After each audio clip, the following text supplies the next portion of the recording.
December 17th. Merry Christmas. This is the regularly scheduled monthly meeting of the Carson City Consolidated Municipal Planning Commission. Would you call the roll, please? Chair Preston, Vice Chair Borders, Present? Commissioner Brooks, Commissioner Present. DeChristopher, Commissioner DeChristopher, Commissioner Kilgore, Commissioner Cron, Here. Commissioner Pizell. Here. We have a quorum. Thank you. Commissioner Cron, would you leave us in the pledge? Sure. Please stand. Follow me in the Pledge of Allegiance. I pledge allegiance to the flag of the United States of America and to the republic for which it stands, one nation under God, indivisible, with liberty and justice for all.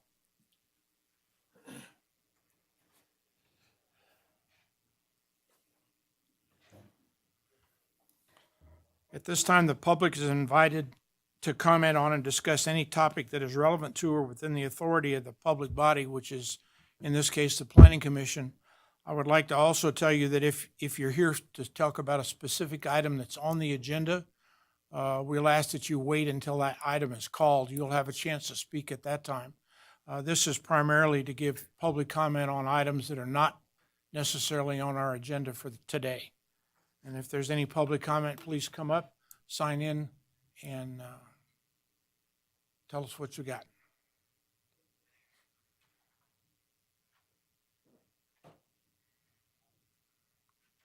Thank you, Chair. Denny French, Carson City, Nevada. I'd like to bring up two things that I've been made aware of. One through the Wildlife Advisory Group. It's the 2024-2025 Nevada Wildlife Draft. It's a connectivity plan that they are putting out and asking for feedback from cities and states in Nevada to create corridors for migration of animals.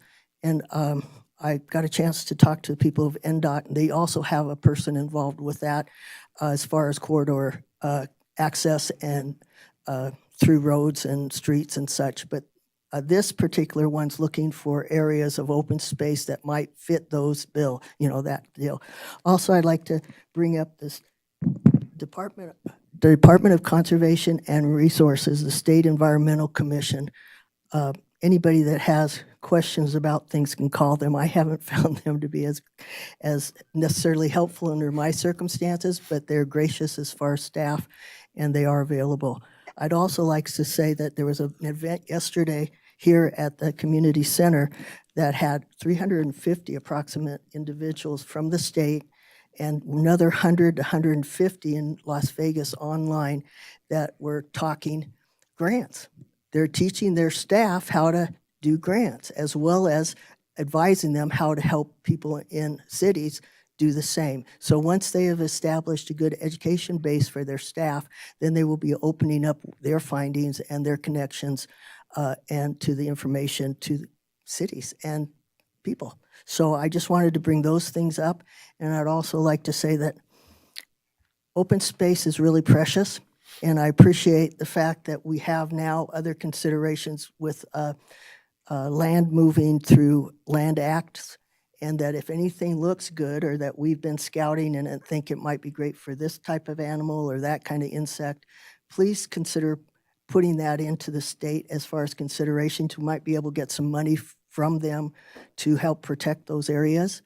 But meanwhile, I appreciate people's help, especially, I've done that personally, but the main thing is, thank you.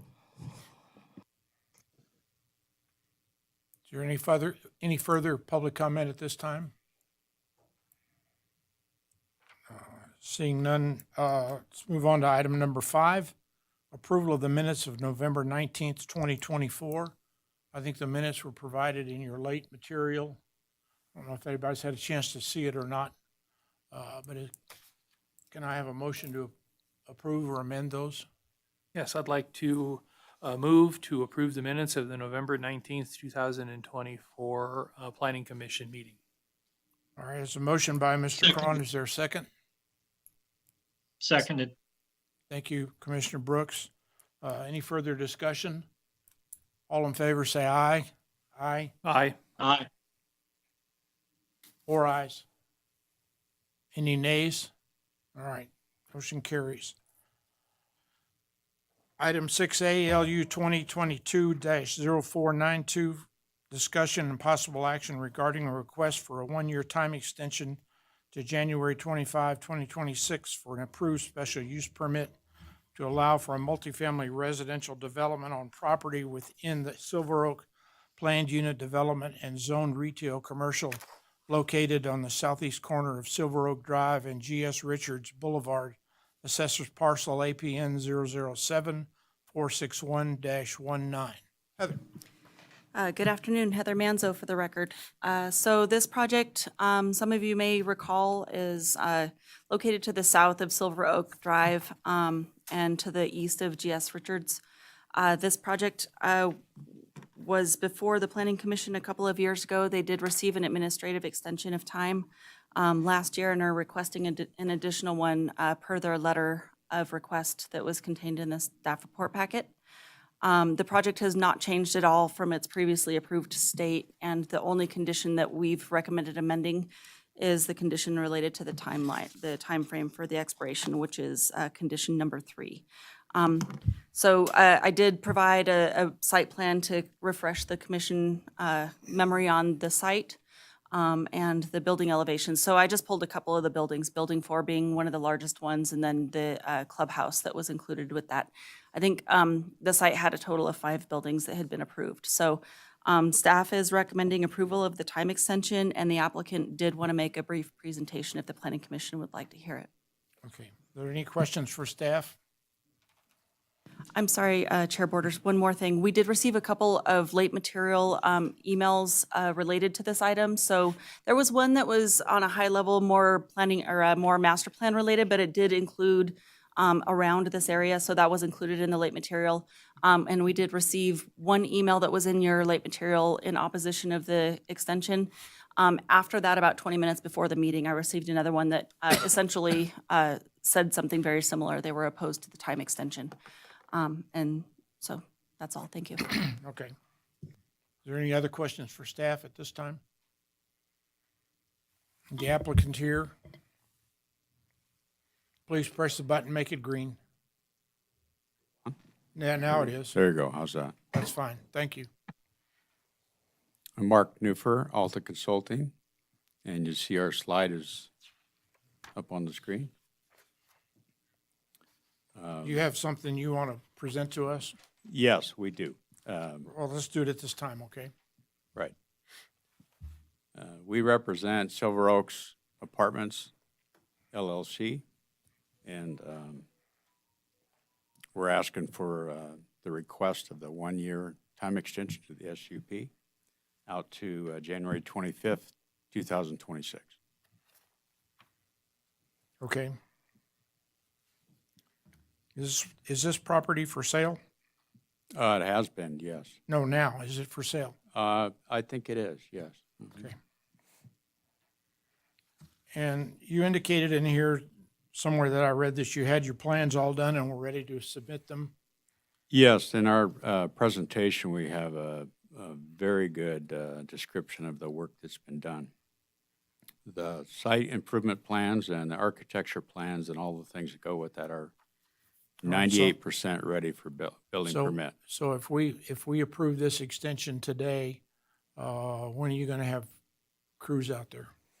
The first step would be the site improvement plans, and we're ready to submit those. So however long the permit review time takes, springtime, winter, it's a very good site for winter work. Okay, thank you. Early next year. Commissioner Crone? Thank you.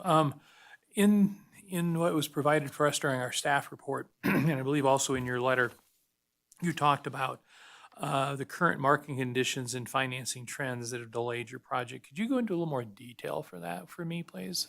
What were the things that have slowed this project down? I mean, this is you've had the first your first approval and then the administrative extension. So I'm just kind of curious, kind of what's been delaying the project. In the summer of '23, the rates, the Fed rates were raised significantly. And it wasn't just us that was affected, it's across the whole industry. And just recently, in November, they've trended back down. They're trending back down to next year. It's going to be, we're all pretty optimistic it's going to be a lot less interest rate percentage. As a follow-up to that, and kind of going back to where Commissioner Borders was on that, is, staff has indicated that there is, that the plans are ready to, the improvement plans and building plans are basically ready to submit. And so from what I heard from your discussion with Commissioner Borders, that is the case. I didn't hear that I'm last sorry. part. So in other words, what's another way to say that? Based on the staff report, the staff has indicated that these plans, your construction plans, documents are ready to go into permit. With this extension, if it's given today, how soon will you be submitting those plans? I'd say within a month on the site improvement plans. Okay. And we do have those on our presentation. We do have an exhibit of that if you want Yeah. to look at them. Should we just let him give his presentation? Or any other questions? Well, if there are no further questions. Sure, go ahead and tell us what you want to tell us then. Well, go one slide more. Right there. We do have the civil engineer with us today that did this work. If you'd like a brief description of what we've done and how permit-ready these plans are, he can come up and speak. Well, I'm not here to, I don't think we're here to question whether or not they're ready or not. I guess the Okay. question is timing, because there have been other developments in the last 2 years that have managed to find financing and get the job done. Mm-hmm. This project seems to be wallowing, and I just don't want to spend, this commission has spent a lot of time trying to streamline the process so that the permitting process is faster and that things can get done. Mm-hmm. And we really hate carrying permits over and over and over and over again and looking at vacant lots. So I think what we're looking for is some assurance that something's going to happen. Because if it doesn't, when you come back next year, you're gonna have a lot more opposition to what you're trying to do. Well, I can assure you something's going to happen. There's been a lot of work and a lot of funds spent to get to this point. Okay, And we can demonstrate that right now if you'd like to see it. go ahead. Mike, would you like to come up?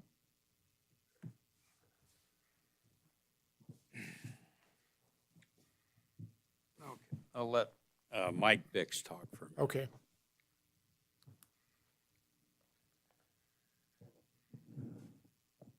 Good afternoon, Commissioners. Mike Vix, Monte Vista Consulting. To update you on our progress, we have completed the site improvement design and actually worked diligently with the fire department as well to ensure all the fire flows are proper on the site. The application packet is ready to go in from a design standpoint, just once we're given the go-ahead. So if you have any specific questions, happy to answer those, but we're at the 1 yard line essentially. Okay. Have you read in the conditions of approval in the new staff report? And do you accept those conditions? Yes, we do. We accept those. Okay.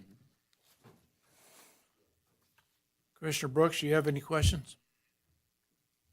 I do not, Okay. Mr. Chair. Any? Commissioner DeGeneres, I'm sorry. Go ahead. Thank you, Chair. Yeah, under the conditions of approval, number 5, we talk about the emergency responder radio coverage system. When you first came to us, there was quite a bit of discussion around that because we don't typically have ones of this height that would have a requirement. Knowing that that has to happen before the permit, I'm just curious, has that already been handled or what's the status on it? We will handle that, and we could have the architect is sitting right next to me. He can describe that.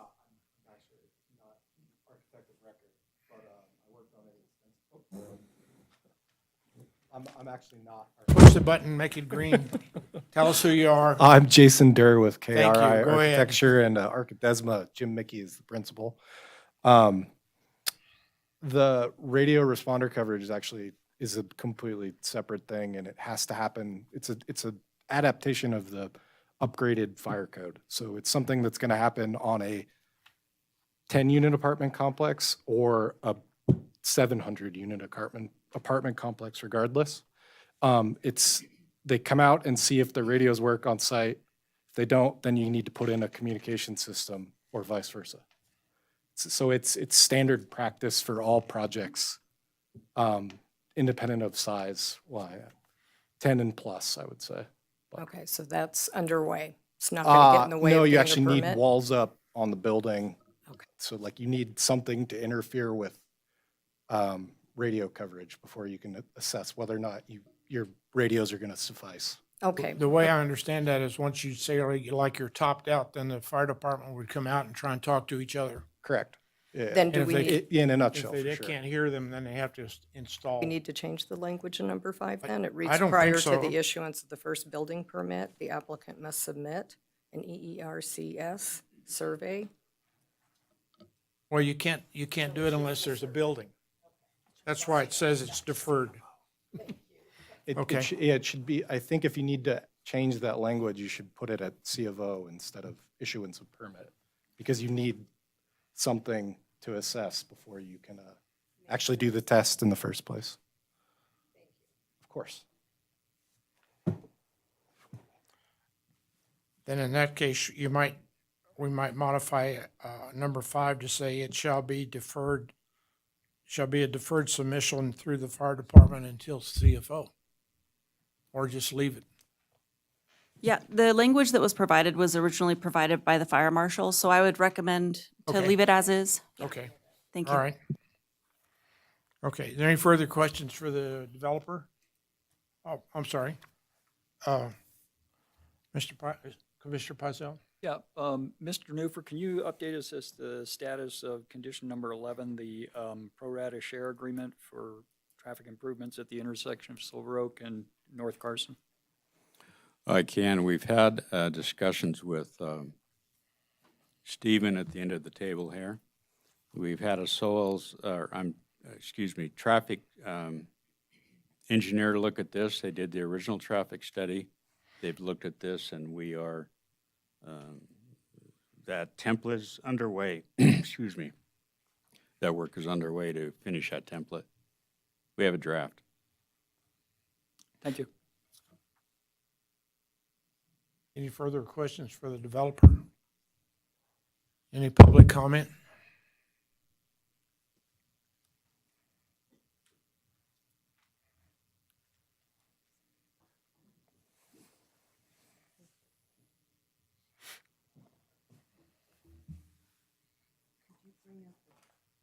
Denny French, Carson City, Nevada. Could they bring up the picture of the actual plan?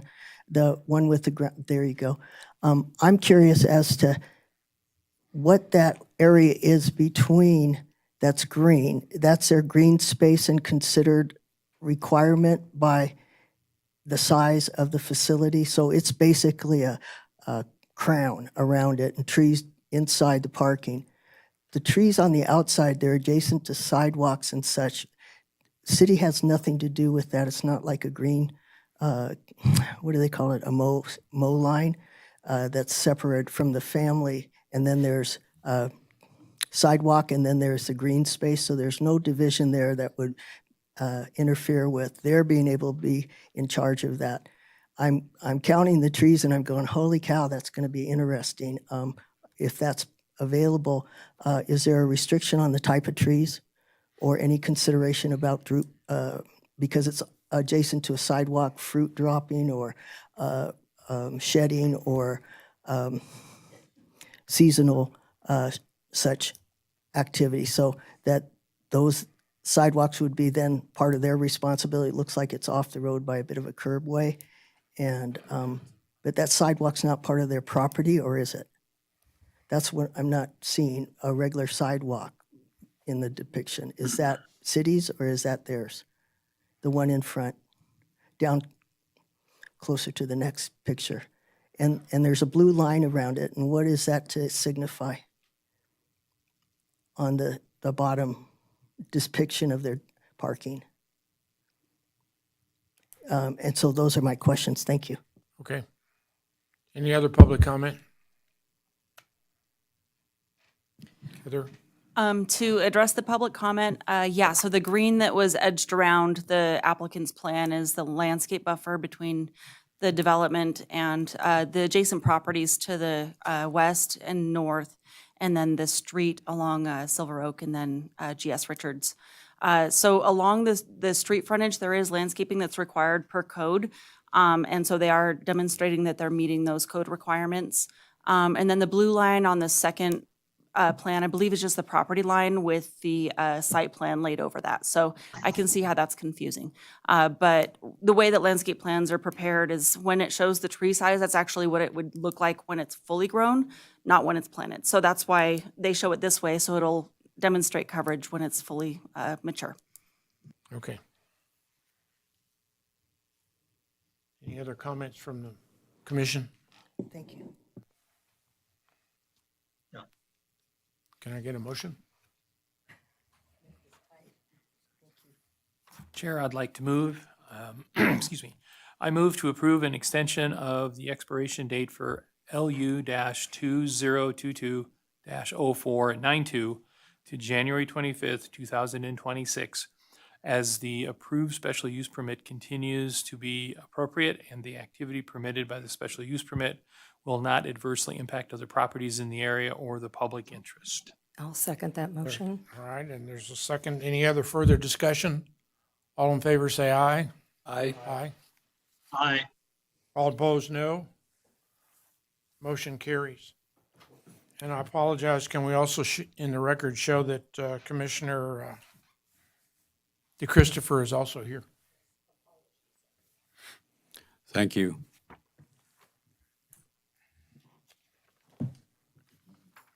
Okay. Item 6B, LU 2024-0426, discussion and possible action regarding a request for a special use permit to allow for the construction of a 700 square foot guest building and to allow the cumulative square footage of accessory buildings to exceed 50% of the size of the primary building on property zoned single-family 12,000 located at 4445 East 9 Lane, Assessor's Parcel APN 008-281-49. Heather. Thank you, Heather Ferris, for the record. Since the application was received before the new Title 18 went into effect, this application's been evaluated using the previous code. So just a note for what we're looking at today. The subject parcel is located at the southwest corner of East Nye Lane and Gardner Lane. The parcel is just under 1/2 acre in size and zoned single-family 12,000. A guest building is a conditional use in the SF-12 zoning district. Therefore, the applicant is requesting a special use permit to construct the guest building. Additionally, with the guest building on the property, the cumulative square footage of the accessory structures will be 1,676 square feet, which represents 58.65% of the size of the primary structure.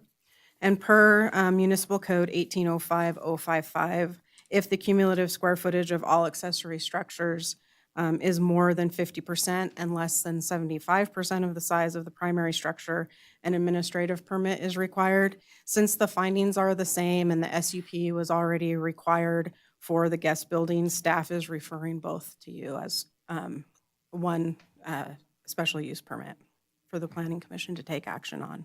Okay. As proposed, the guest building will include 700 square feet of living area. There will also be 2 small attached covered patios. The applicant intends to use the guest building to house aging parents. Setbacks and height limitations are consistent with the SF-12 zoning district, and adequate parking is available on site. The construction materials and color will also be compatible with the primary dwelling.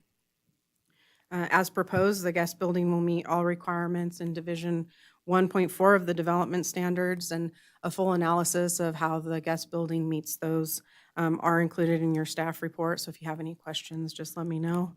The Planning Commission is authorized to approve a special use permit upon making all 7 findings of fact in the affirmative. Staff has made all findings and is recommending approval. We have not received any public comment regarding this application. I'm available for questions, and the applicants are here as well to address the commission. Okay. Heather, on the site plan, it shows a driveway on the north side of the new building that goes into Nye Lane. Yeah, is that big enough for a car? I know this is not necessarily to scale, but I'm assuming that's the one additional parking space that they need So there is substantial parking available on site. on the other side, yeah. Mhm. I just wondered if that's a driveway, if you're gonna put a car in it, is there enough room for a car? There's actually a 2-car, 400 square.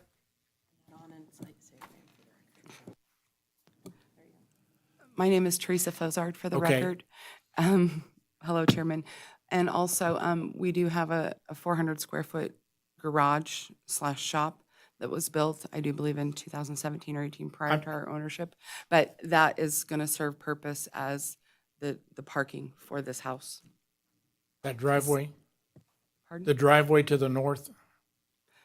No, you asked about parking.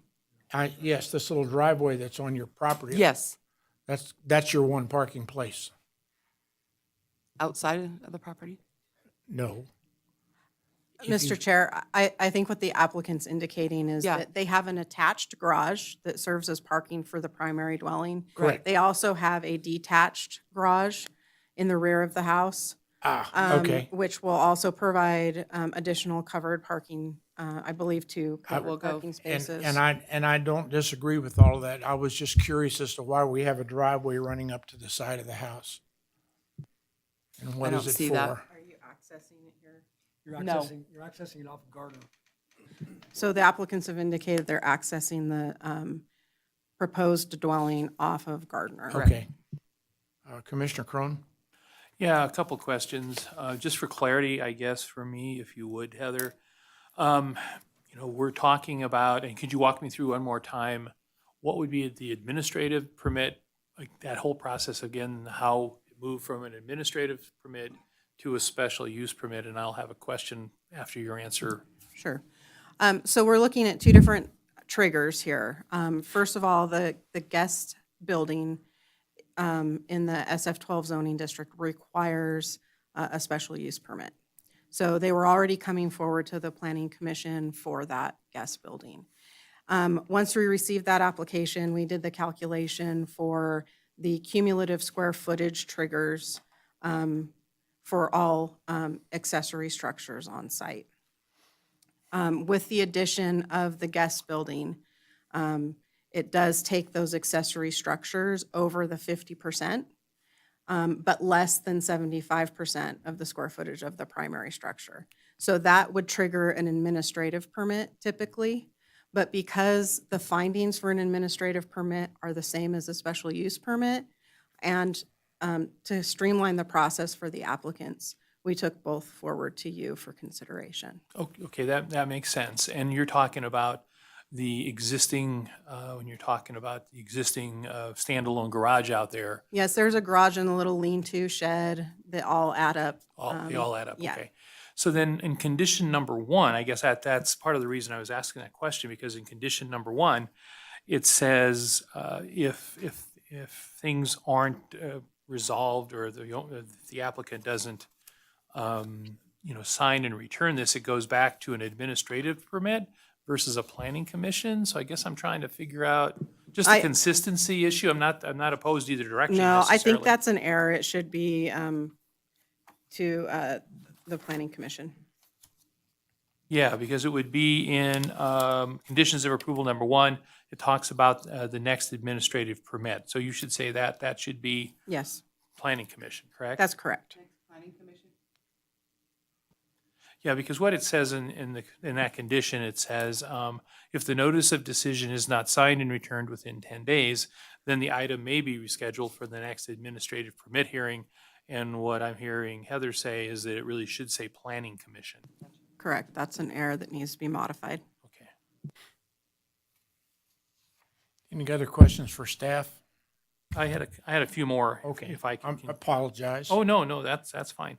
Now, as far as the new structure goes, and maybe I missed it in the application as I read through it in the staff report, but does this have its own separate water service and does it have its own water and sewer service, or how is that working? Stephen Poteo, Development Engineering. The development standards do require a separate service for Okay. additional buildings. For the additional building. So there'd be a separate water service coming off either Nye or the other street. I mean, I really don't need to know which one necessarily, just that wherever the water line is in the street, which is the most convenient, that's where the water will come from. Correct. And the sewer. Okay, all right, that's fine. And then the other thing, as far as clarification goes, let's see, where was it? It was in the findings, I think, where I had a question. It talks about the colors being compatible. There it is. It's in 7. It's in 7. Conditions of approval is 7. It talks about the interior of the building or the exterior of the building colors shall match the existing residence, which, as you know, is one of my trigger points. And I like that. But later on in the staff report, you talk about also the materials being consistent. So does that need to be added to that as well or not? Or are you comfortable with the language as is? The plans that they submitted actually indicates consistency, so I would fall back on condition number 2. That says that it has to be substantially in accord with the development plans that were submitted. If the Planning Commission feels more comfortable adding additional clarification, we can do that. It would be up to the other planning commissioners, but I would be okay with that. Because the whole idea, is to be able to have the structure matching material-wise and color-wise. So it nothing gets thrown up. No random colors, no random materials, that kind of stuff. That there's some continuity on the resident's property from an architectural perspective. So those were my only questions. Any other comments? Commissioner Brooks? No, sir. Okay. And you all are the applicants? Yes, All right. Yes. Have you read the conditions of approval?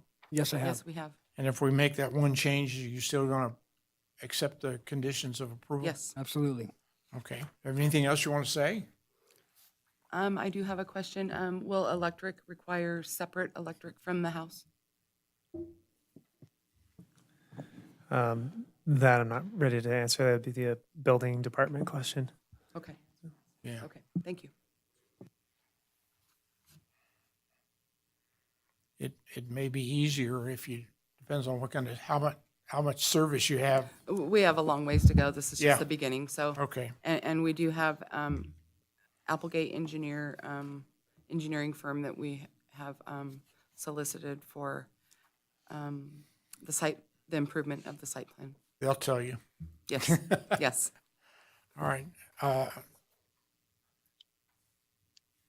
Any other comments to the applicant? Public comment?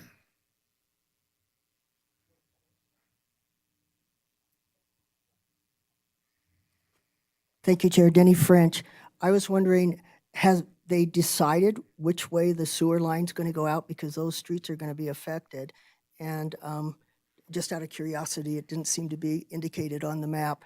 And then as far as electrical, those hookups, is there a requirement of not crossing certain amount of land or such like that? So those type of questions were all that I had. Thank you. I do believe that the sewer will be on the site plan from our engineer, civil engineer that we're hiring. Yeah. We expect that to be in this week or the week of Christmas. Heather Farish for the record. So the sewer and electrical, those are all things that are reviewed at the time of building permit. I don't know if Stephen can speak to a preferred way that the sewer is going to come into the property. But from our standpoint at this point, we don't have those answers and we don't need those answers. We'll be reviewing the building permit for compliance with the code when it comes in. Okay. Any further public comment?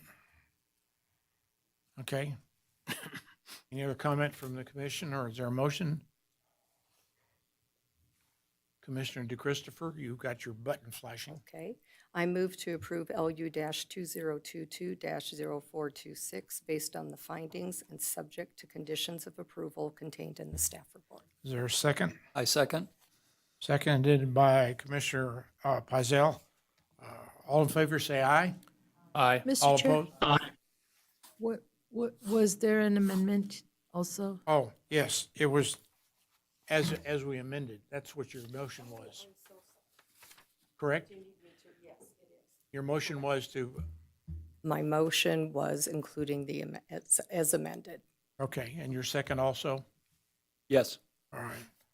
And all in favor? Aye. Aye. All opposed? Motion carries. Thank you. For clarification, that was amendments to condition 1 as well as condition 7. Condition 1, striking administrative permit hearing and adding planning commission, and condition 7, including materials, not just colors. Yeah, that would be fine. Thank you. Is that correct? Okay. That's okay. Let's see. Item 6C. Thank you all. Here, Merry Christmas to you. Discussion and possible action regarding a request for a special use permit to allow for the construction of a 62-foot tall amateur radio antenna structure on property zone single-family 1 acre located at 1630 South Deer Run Road, Assessor's Parcel APN 010-092-04. Heather. Thank you, Heather Fairskin, for the record. So there's quite a bit of background I'll go through before we get into the specifics of the application. So as you likely all remember, this applicant originally appealed the Community Development Director's denial of a building permit for an antenna support structure. The building permit was denied because the proposed antenna structure is taller than the 40 feet, which is allowed per municipal code. The appeal was originally scheduled to be heard by the Planning Commission at your June 26th meeting. However, the applicant requested a continuance to the August Planning Commission hearing to allow his attorney time to provide additional information. On August 11th of this year, the applicant's attorney submitted a significant amount of additional information. So at the August Planning Commission meeting, staff did ask the Planning Commission to remand the issue back to us so that we could review the additional information and further consider that information, and we'd come forward with additional information for you. So after reviewing that information, in August, staff determined that the propagation maps and reports that were provided, it was new information that staff did not originally have when we denied the building permit. The information provided supports the need for the 62-foot tall amateur radio structure, antenna structure, to achieve reasonably effective communications. And the Code of Federal Regulations requires that state and local regulations for these antenna structures do not preclude amateur radio service, and that we reasonably accommodate such communications. Further, such regulations constitute the minimum practicable regulations. So it's worth noting that the communications analysis provided in the August information notes that even with the 62-foot height limitation, the applicant is essentially settling for a reliability of less than 60% and is willing to operate within these limitations, as it is a compromise between the height limits in the code and something much taller than 62 feet, which would provide the applicant with better reliability in operations. In reviewing a reasonable accommodation for a 62-foot tall amateur radio antenna structure, staff determined that the structure would be considered an accessory structure under the municipal code. Therefore, the structure would be subject to the same height requirements as any other accessory structure, unless a special use permit was first obtained to exceed the height limitations. Therefore, the application before you today is a special use permit to allow the antenna structure to be constructed to a height of 62 feet. The special use permit really only focuses on this additional height. It doesn't focus on the use. So the use we know is allowed in the SF1A zoning district. The question is the height appropriate? So as shown on the site plan, the structure is 35.5 feet from the southern property line, 21 feet from the on-site residence, and well over 100 feet from all other property lines. It is retractable, so that in the retracted position, the structure is no more than 30 feet above ground level. And when fully extended, the maximum height will be 62 feet, including the support structure and the antenna.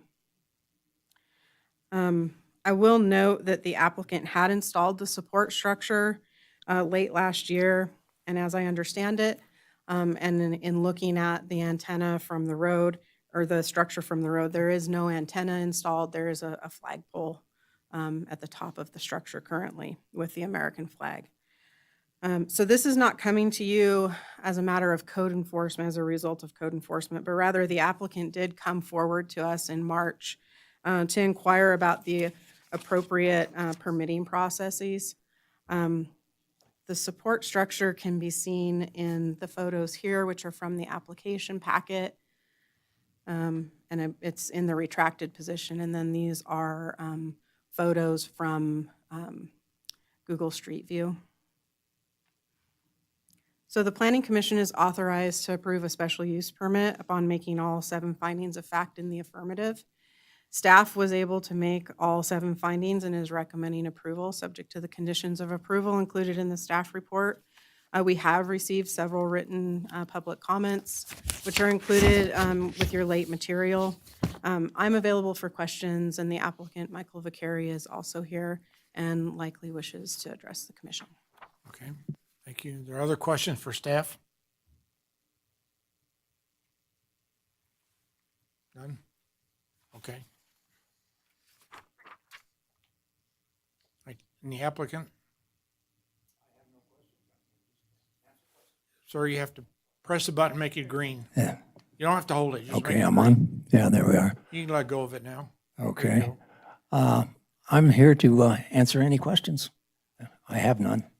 I have a couple. It says somewhere in this documentation that you operate between 1.8 megahertz and 144 megahertz. There's several bands in there. I What- do. What primarily, I'm just going to ask you, what primarily bands do you use? Currently, I'm on 3,900 kilohertz or 3.9 megahertz in the evening. Yeah. I do have a low-level remote base system that operates on 150 megahertz, 220 megahertz, and 1.2 gigahertz. Okay.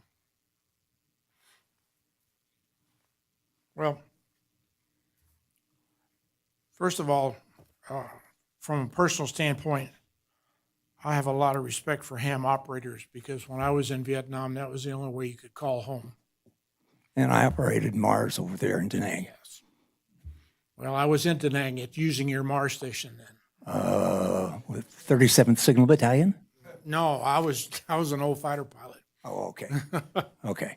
But I do appreciate that. You operate primarily at night? Primarily at night, yes. Okay. If there was a restriction on your operation of this tower to be in the evening, would that make a difference to you? How many times during the day do you think you're going to run it up to 62 feet? My intent would be to install and raise it to 62 feet, and in event of bad weather, lower Bring it. it down? Okay. Yes. All right. That was kind of where I was leading. So primarily it's going to be at 62 feet until such time as the wind comes screaming down the hill and you need to lower it. My experience living here for 11 years, I haven't seen any wind greater than 40 miles an hour, although the structural analysis shows that it will withstand winds in excess of 100 miles an hour. Okay. All right. Are there any other questions for the applicant? Commissioner Crone? Yeah, and that was going to be one of the questions I had. Was this going to go up when you're using it and come down when you're not using it? And what you're telling me is, no, that's not the case. It'll stay up at the 62 feet unless other circumstances are that force you to take it down, correct? Correct. Okay, so with that, can you talk to me a little bit about the metal that you're using? Is it a reflective metal? In other words, is when it goes up, is this gonna shine? Is this gonna be troublesome to the neighbors to the east of you? Is there anything, tell me a little bit about the metal structure you're using. The metal itself is, how should I say, a color of gray, which is typically what you'll find in military aircraft to keep it subdued. Okay, all right, thank you. I think that's it for me. Okay. Commissioner Brooks? I'm curious, what discussions have you had with your neighbors about this? Or has all of the discussion been via public meetings like this and commentary? There's two ways to answer that. Number one, by a show of hands, I have my neighbors here, some of them. Number two, in the supplement that was provided to the planning department, you'll find a survey that was taken, yes, and signed off by 10 of the neighbors. They had some of which had comment and some of which had not. But yes, I did talk with a lot of neighbors. And if I can follow on that, what was the consensus? Mixed bag, clear majority in favor, clear majority against? I have information that I received yesterday, primarily of 4 parties that take objection to it. But I have more in numbers that are in favor.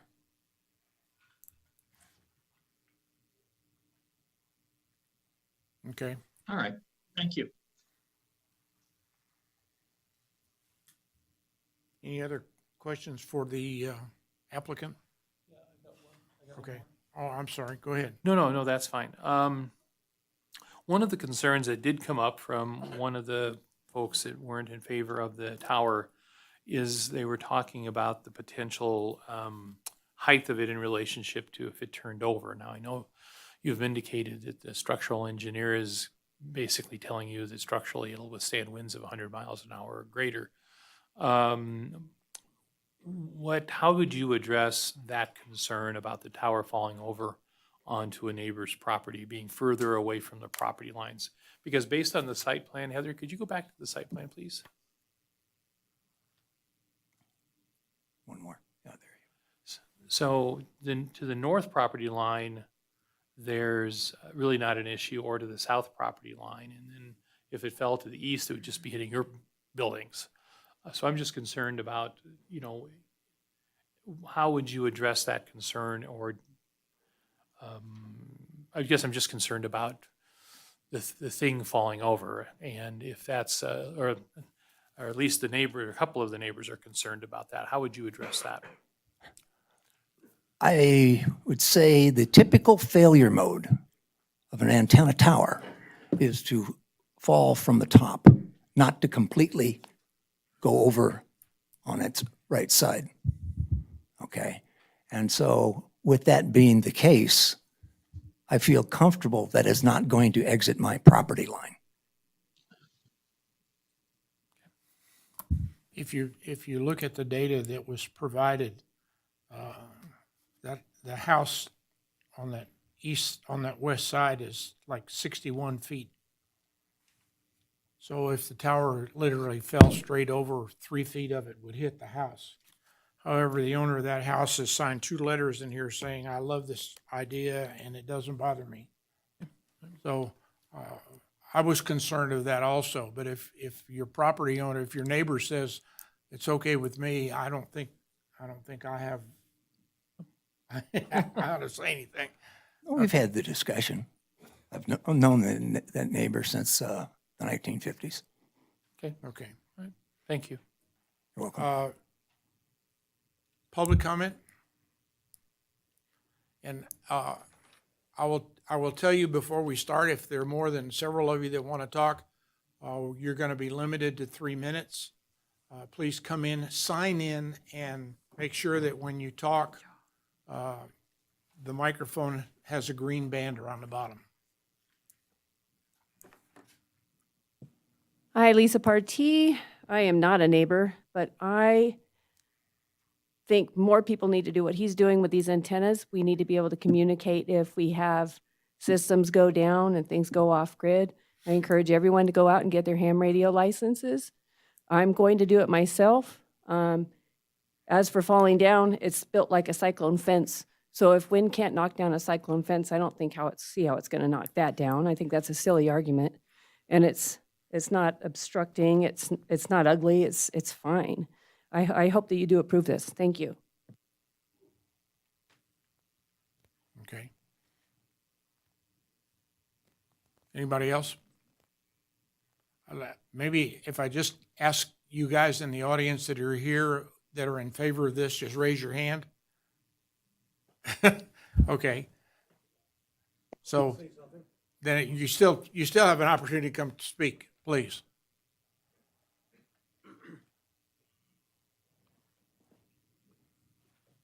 Sign in. Yes, please. You can do it afterwards if you want.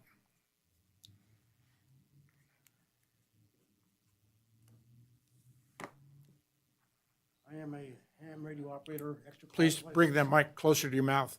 I am a ham radio operator, extra class. Push the button. Yeah. Okay, I'm sorry. Transmit, please. I'm a ham radio operator, extra class license. I've been licensed since 1979. And I've been involved with 3 incidents involving amateur radio as an emergency communication. It's very important for the community that ham radio does exist. There are times when power goes off and a battery operated ham radio can talk, where your phone will be out, your telephone will be out, there'll be no TV, nothing. There'll be no way of communication except an amateur radio. And that's all I have to say. Thank you. Can you state your name for the record? State your name. My name is Ronald Feldstein. Anybody else?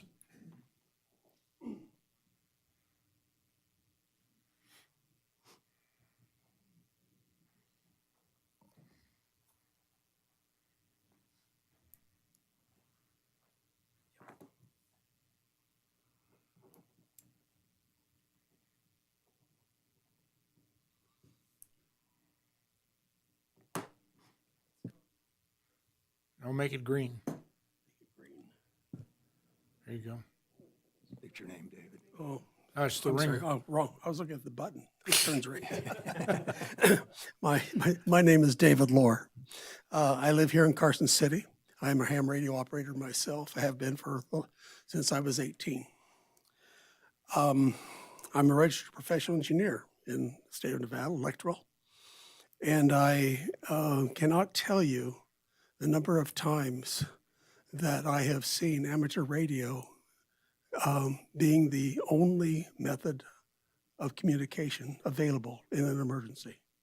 Hurricanes, tornadoes, earthquakes, all of the equipment that is put up by federal, state, local governments somehow all seem to go down during those periods, and amateur radio stays up. And I just wanted to make this comment that amateur radio sometimes is the only lifeline available during these emergencies. And and because of where Mr. Vicari is living, 62 feet, like I say, he would like to have higher because he's on the low end of the valley. And most of the radio frequencies that we utilize as amateur radios are benefited by having a taller tower because it gets out farther and can make better communications. So that's about all I have for now. I would like to say that I was the radio manager of the Nevada shared radio system. That is for 8 years, starting 2014, or excuse me, 2008 until 2014. And during that period of time, I was the manager of the 800 megahertz system that the Highway Patrol, NDOT, and several local jurisdictions use. And as the manager, I applauded every time that we had an amateur radio situation where these fellows would step up and help us out on the public as a public service. And I think it would be a disservice for us to diminish Mr. Vicari's ability to continue to operate and offer his service in public safety. So thank you very much. Anyone else?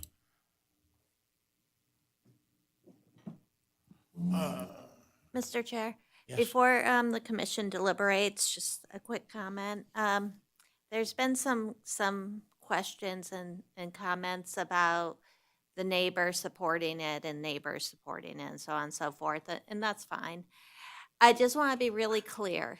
This commission is making a decision based on 7 findings of fact. Those findings of fact are in the staff report on pages 5 through 7, or I think 8, it goes to page 8.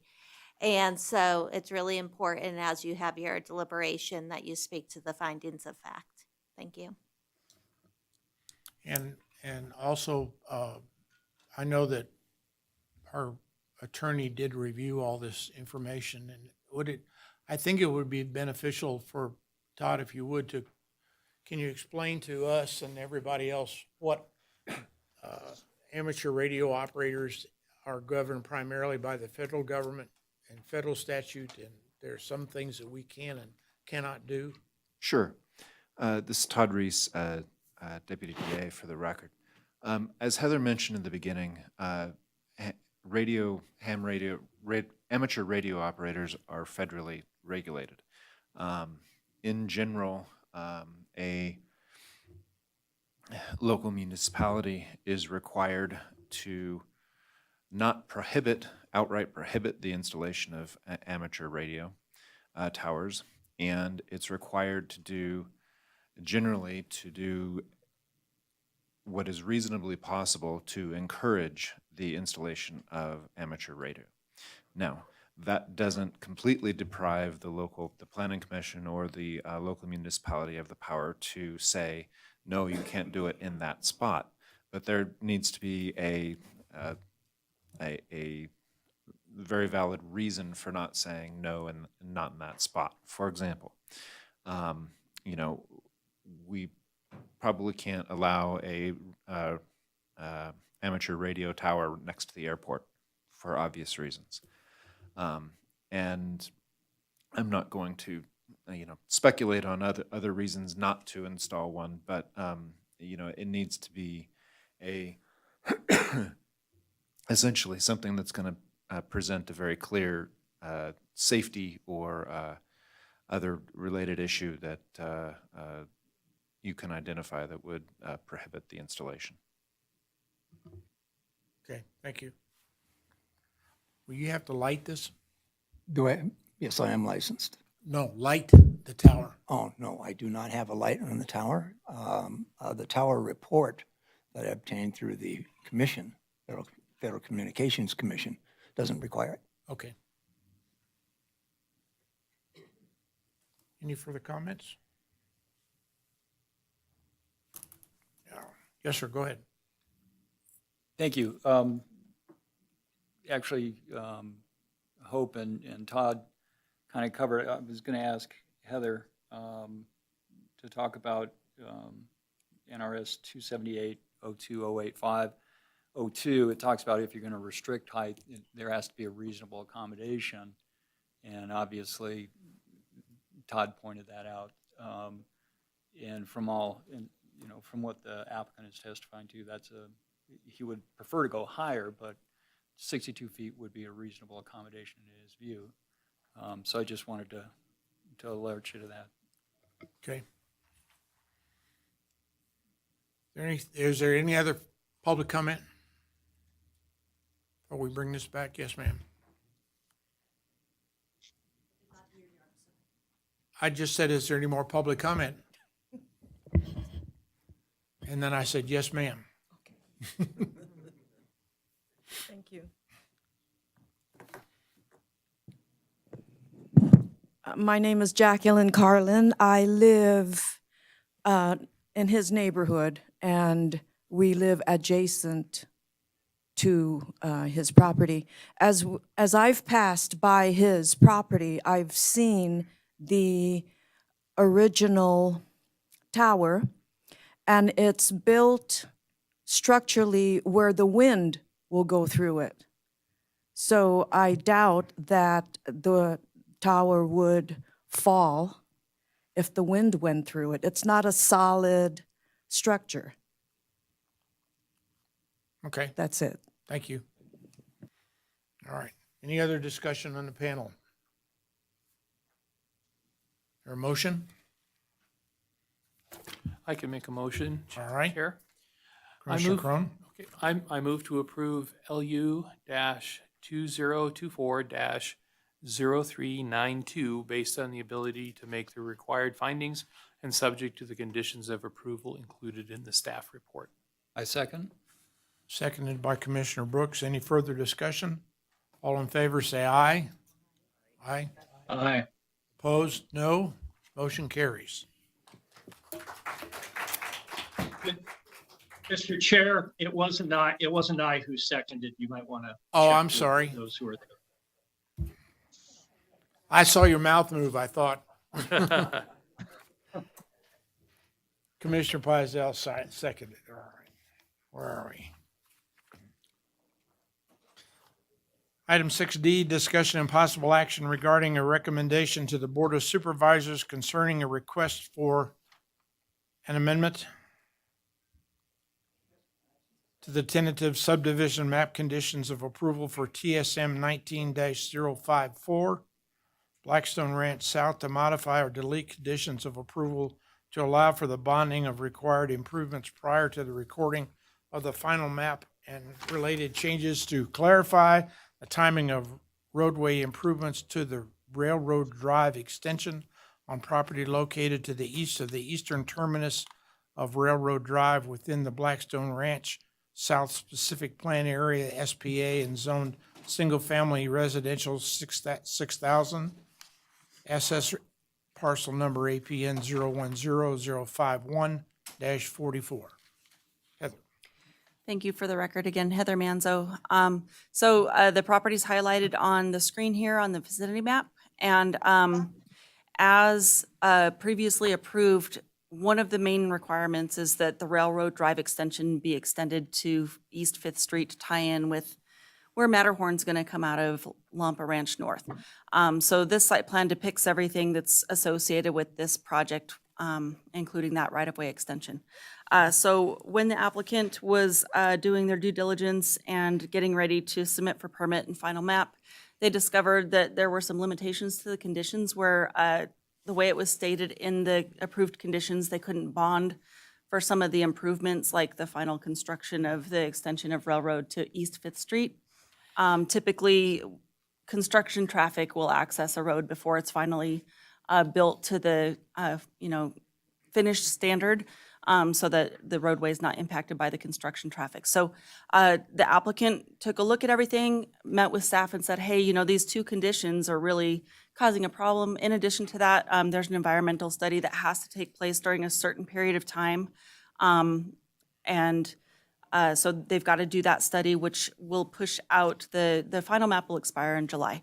And so that study they've got to do would actually be completed around the time that the final map would expire. So what they're asking for is to be able to bond for the site improvement work that would typically be bonded for with a subdivision.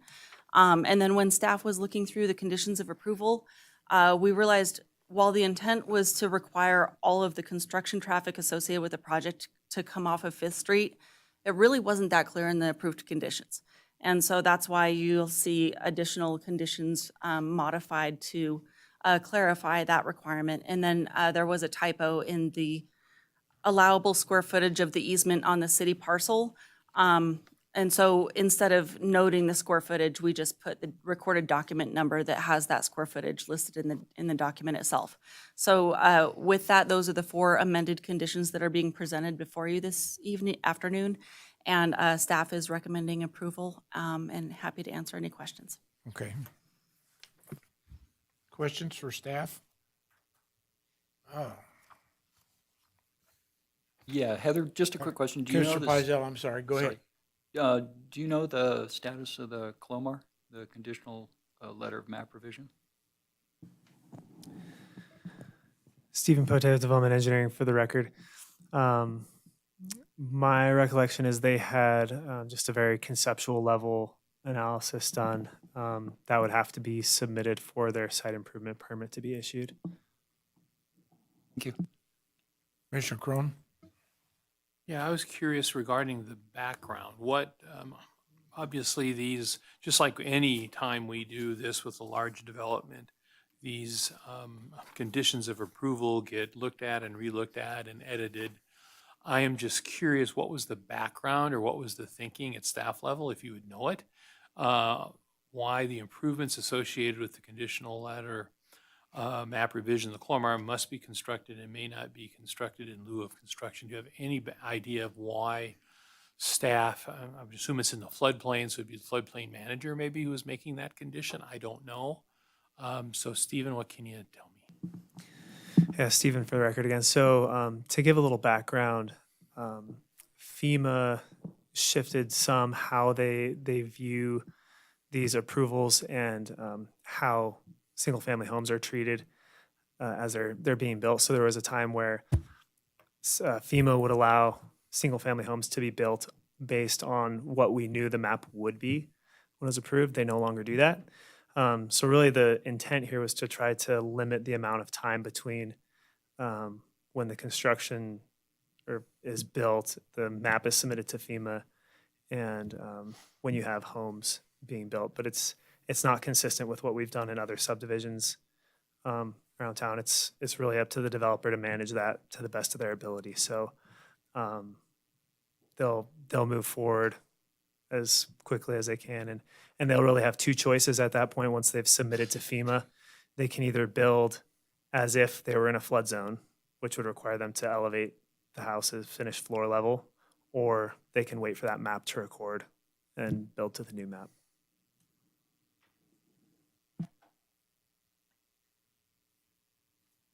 Any other questions for staff?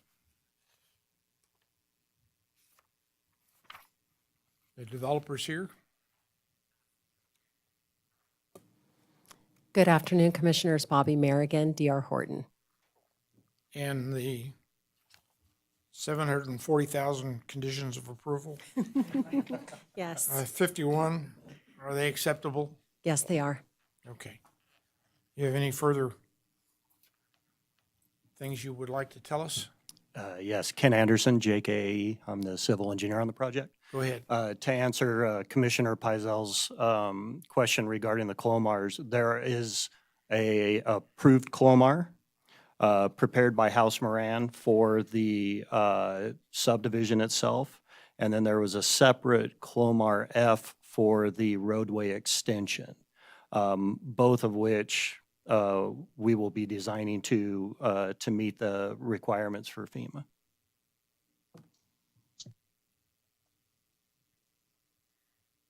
Okay, on condition number 20,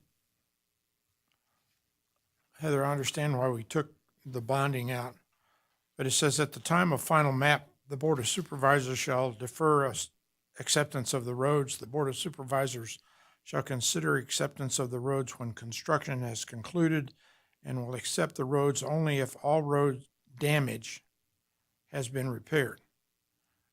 Is that all road damage associated with that project? That's it seems like it's kind of open-ended because, and I go back to when we originally considered this item, the residents on Railroad Drive were really concerned about construction coming through their road. And I understand the purpose of this, but I just don't want to make it seem so open-ended that they end up having to pave half of Carson City. Stephen Pote for the record. That is the intent, was that it was damage during construction. Yeah, but only Of on the the roads access. in the subdivision. Correct. Okay. Well, it just wasn't clear to me, that's all. Okay. Any other questions for the developer?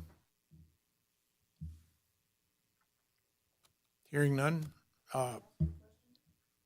Public comment. You can come up and make public comment. Yes, ma'am.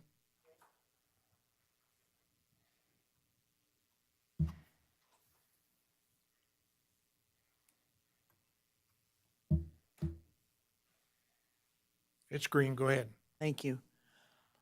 I thought it was in the Please- master. Please state your, Oh, Lynn Hudgens. I'm a Carson City resident. I thought it was in the master plan that the roads are to be maintained and they were also to have exit roads out of these new developments, which has not been done. So I want to know if they're doing their due diligence to have exits besides everybody just going out onto Solomon. okay. Well, this is not a discussion. You can ask a question, staff will give us an answer. Okay, I have never done this before. Okay. So are you developing extra exits out of that development? Heather? Yeah.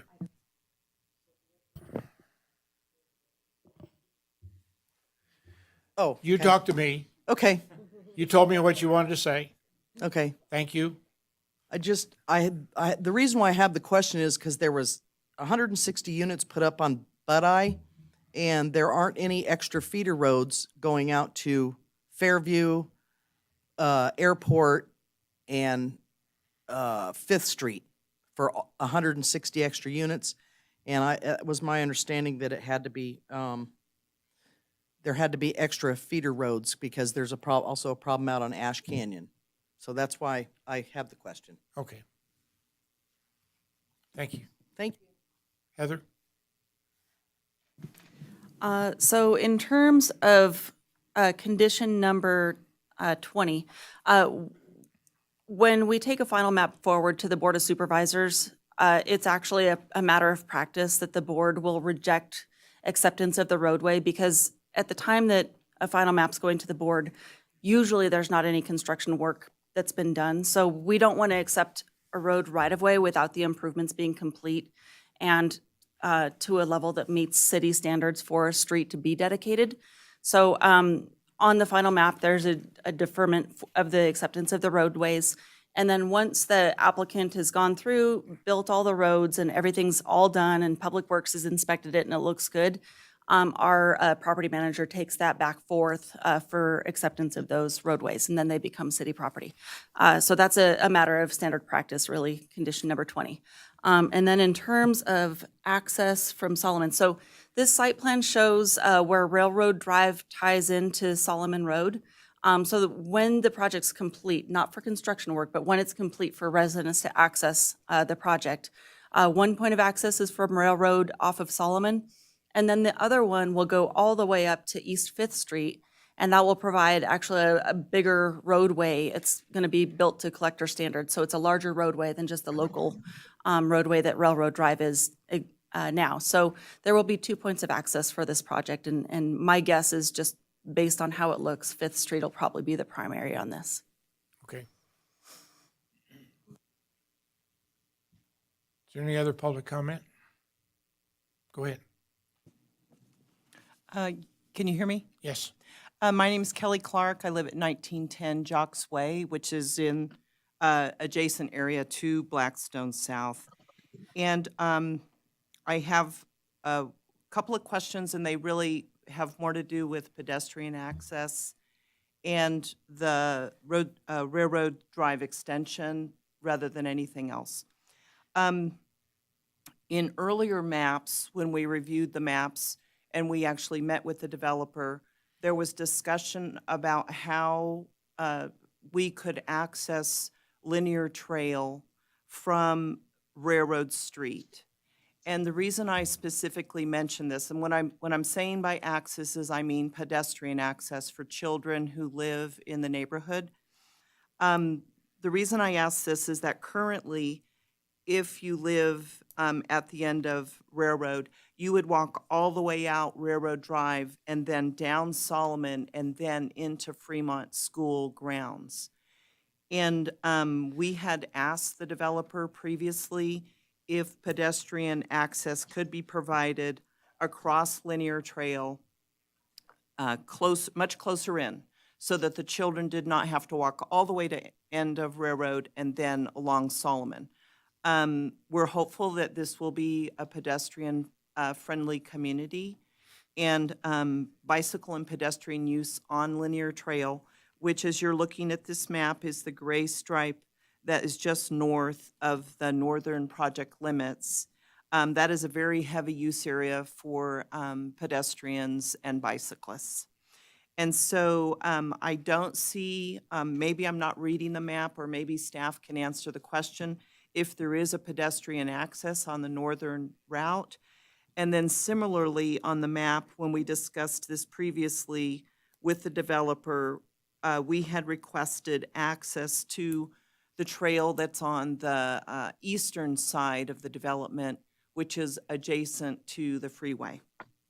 That's another great trail, and if there's no access to it there, cyclists would have to travel all the way out and all the way down and then get on linear trail and backtrack. So that's one question. Those are two questions I have about pedestrian and bicycle access in and out of Blackstone South.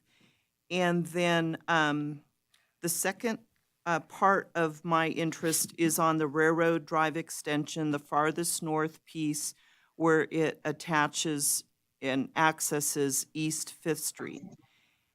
And my concern about that, and actually maybe staff can answer this or the developer, is there sufficient distance? Oh, my time's up. Okay. May I finish my question? Sorry, I just Talk fast. Okay, is there sufficient distance from that access on 5th Street to the top of the freeway which goes over on 5th? I heard that there were sightline issues that NDOT might have with the freeway and an access point there. Okay. Thank you. Heather? So in terms of what was approved previously, it sounds like you were part of the process when the tentative map was approved. So this request doesn't change anything that's already been reviewed by the Planning Commission and Board and what was approved, except for those 4 conditions that were highlighted today. So the linear ditch connection and actually crossing over the railroad extension to go to the freeway or under the freeway, all of that stuff is still in play and is part of the approved conditions of the project. Several of the 51 conditions that are there. So yes, there will be the pedestrian connectivity through this project, and then it will tie into a pedestrian crossing at Railroad that extends the linear ditch access. There's even a condition that requires the angle of the access to be such so that it increases pedestrian safety going across the future railroad extension. And then in terms of the right-of-way extension, so where it ties into East 5th Street, it actually curves to the west away from the freeway.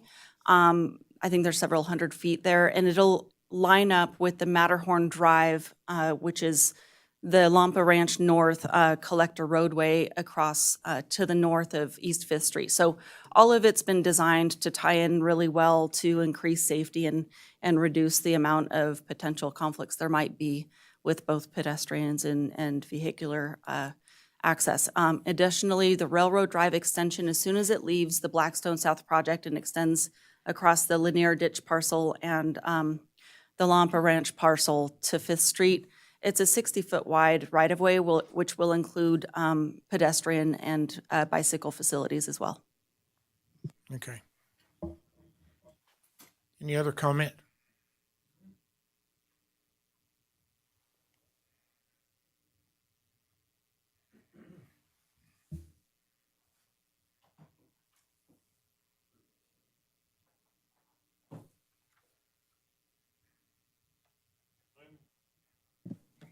Thank you.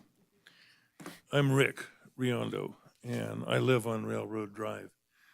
And I live on one of those acres that only has one house. There are 8 of us along there. And a while back, all of a sudden, I started getting phone calls from real estate agents. At least 9 different realtors called me asking me to buy my house and buy my property. And what the heck are you talking about? What is it? Well, it's been approved. There's going to be a new neighborhood, and and I found this out from realtors. We can build 2 more houses or 3 more houses on your acre. I said, what? What are you talking about? And they said they approved the new neighborhood, and all of those parallel acres that are along between Railroad Drive and the canal suddenly have a whole bunch of houses on them. And that property there, the new property, puts 19 houses along the same length of road. And they automatically assumed that because you guys approved it for that neighborhood, then it's approved for my neighborhood, and that they're going to build more houses on my acre. In fact, one of the last realtors who was out of state, listen to this now, offered me $320,000 for my property and my house. And I said, what are I'm not ready to sell. What are you talking about? And they said, well, your neighborhood's going to get really crowded, and your population on the street is going to get really crowded. And watch it. It's been one of the reasons I moved there is because it's not crowded, and it stays relatively quiet. With this new neighborhood going in on Railroad Drive, people are going to be traveling Railroad a lot more. It's going to change the personality of my neighborhood. I don't like it. I don't want 3 houses on my properties on my side of the street. Anything you can do about that? I can't. Gotcha. Okay, that's something for you to think about anyway. Thank you. I feel really bad. Like I said, I didn't find out about that neighborhood until that it was approved by you folks, that the realtors knew about it before I knew about it. And the realtors told me about it. And then that they wanted to build more houses on our acreage. Is that true? If you approve it for one neighborhood, it's approved automatically for the other?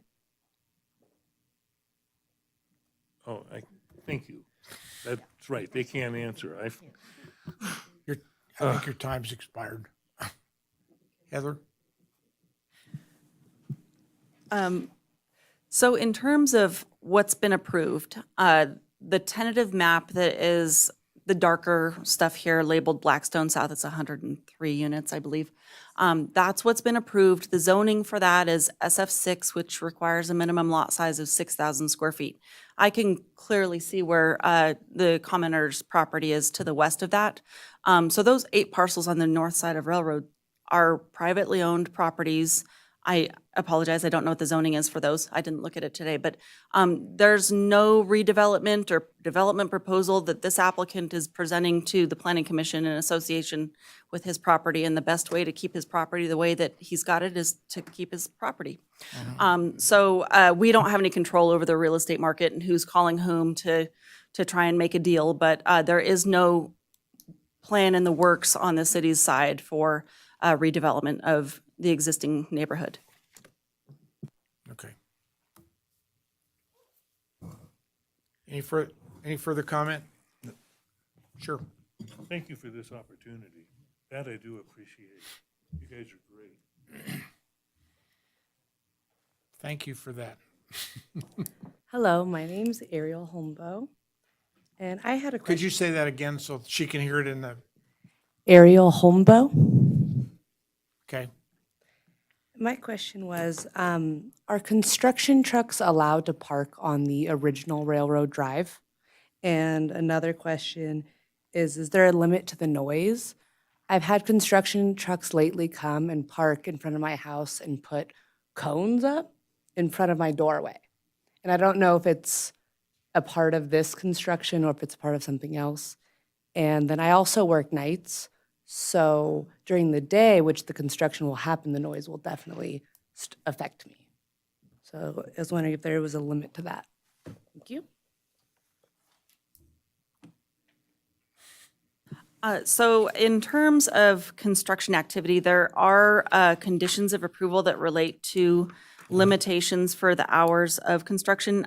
Condition number 9 limits the hours of construction from 7 a.m. to 7 p.m. Monday through Friday, and 7 a.m. to 5 p.m. Saturday and Sunday. And then I'll turn it over to Stephen to address construction traffic on Railroad currently. So yeah, the conditions of approval for this subdivision limit construction traffic to using that extension of Railroad. Railroad itself, as it stands now, if a neighbor is doing some sort of improvements on their house or some landscaping or something like that, I believe that parking is allowed along that right of way, so. Okay. Last call.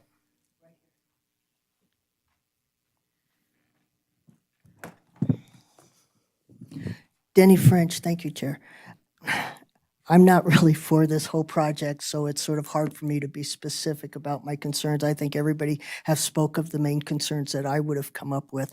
The main thing for me is that the map doesn't, there's a canal there, and those type of things are going to be taken care of by whom? The property, or am I not, my thing is maybe I'm not looking at the map right, and I apologize for that, but any wetlands or anything that are involved with that, are they going to just be mitigated out, or are they still going to be allowed to exist, and things like that were my concerns. And I may have the wrong piece of property on my mind. It's been a little bit of lots.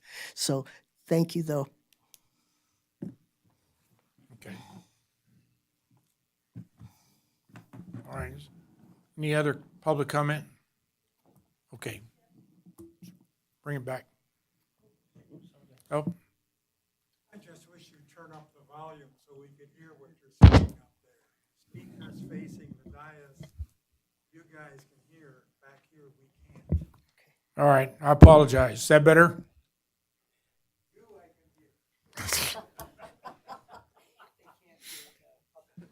Okay. Mr. Chair? Yes, ma'am. If there's no more, is there more public comment? I don't believe so. Okay, if I may. Yes. I handled this the first round. And there's things I remember and things I don't remember. And so I want to talk about those and focus on the things I don't remember. First, access. This was actually a really interesting one in terms of access. And that's part of what I'm saying is for the benefit of the record. It's not just me going down memory lane, because I want to make sure that the community and the applicant and the commission understand there were agreements made and there was a lot of discussion. Access was big. And when this came to the board, the staff said they're going to have access off Railroad and then an emergency access, I think it was to Firebox, which is by the school. The board said absolutely not. The residents said absolutely not. The residents said we do not want that construction traffic on our road. And so what the approval said is you have to extend Railroad to Fifth and you have to build it and send your construction traffic that way. And so I want to be really clear on that. So yes, there were 2 points of access. Emergency access was not considered acceptable. It had to be 2 legitimate points of access, Railroad and then the extension going up to Fifth.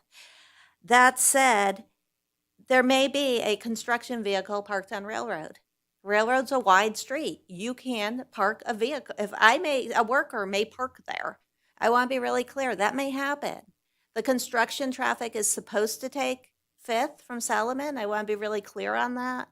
And there will be signs up to call the general contractor, but it's possible a worker will park on Railroad and walk over to the site. So I just want to be clear. I remember Rick. I remember Lee. They'd meet with me. I don't remember what Kelly said, and that troubles me. And because what Kelly just said to us was that there were agreements that from that subdivision, they could have pedestrian and bicycle access to the freeway pathway and to the linear park. And Heather Manzo was 100% correct when she said, well, none of the modifications would modify a condition that said that. But I don't think there's a condition that said that. And I just talked to Kelly, and she said that that conversation was in a private meeting at the church. And so that did not make it into the public discussion. To my recollection, and in reading the conditions, I'm not seeing it. That doesn't mean it's not there. I'm just not seeing it in the little bit I'm looking.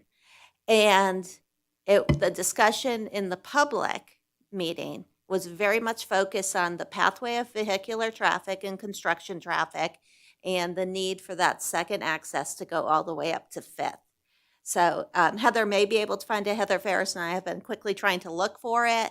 There's lots of stuff about pathways, but I don't see anything that's I would characterize to be what Kelly just said, which Kelly, to what I heard you say, was the people who live on Railroad now could cut through the subdivision on foot or on bike and access the pathway on the linear park and the pathway along the freeway. And the applicant may know if the plans accommodate that. I don't know. But, or even, I don't recall seeing a condition or even a discussion in a public body on that. So I just wanted to be clear on that. Thank you. Hope, let me call your condition to, condition of approval 47.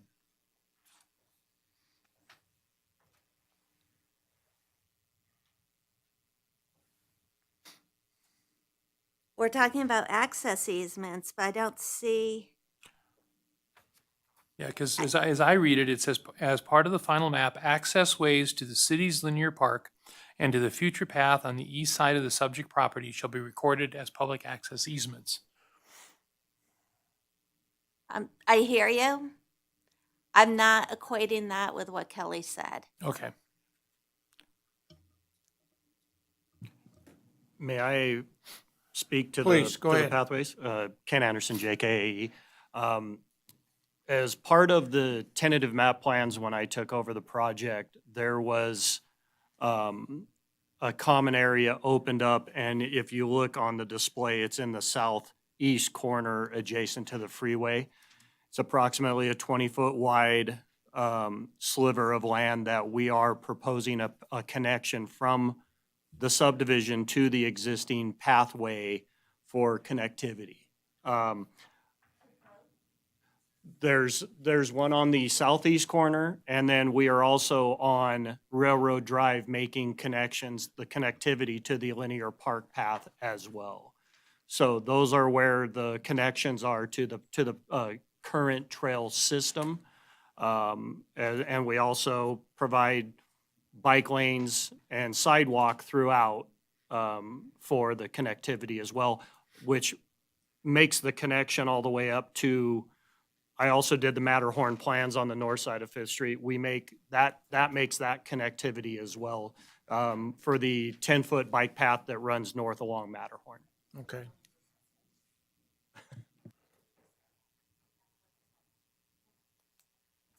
But can we modify 47 to just say what Kelly said?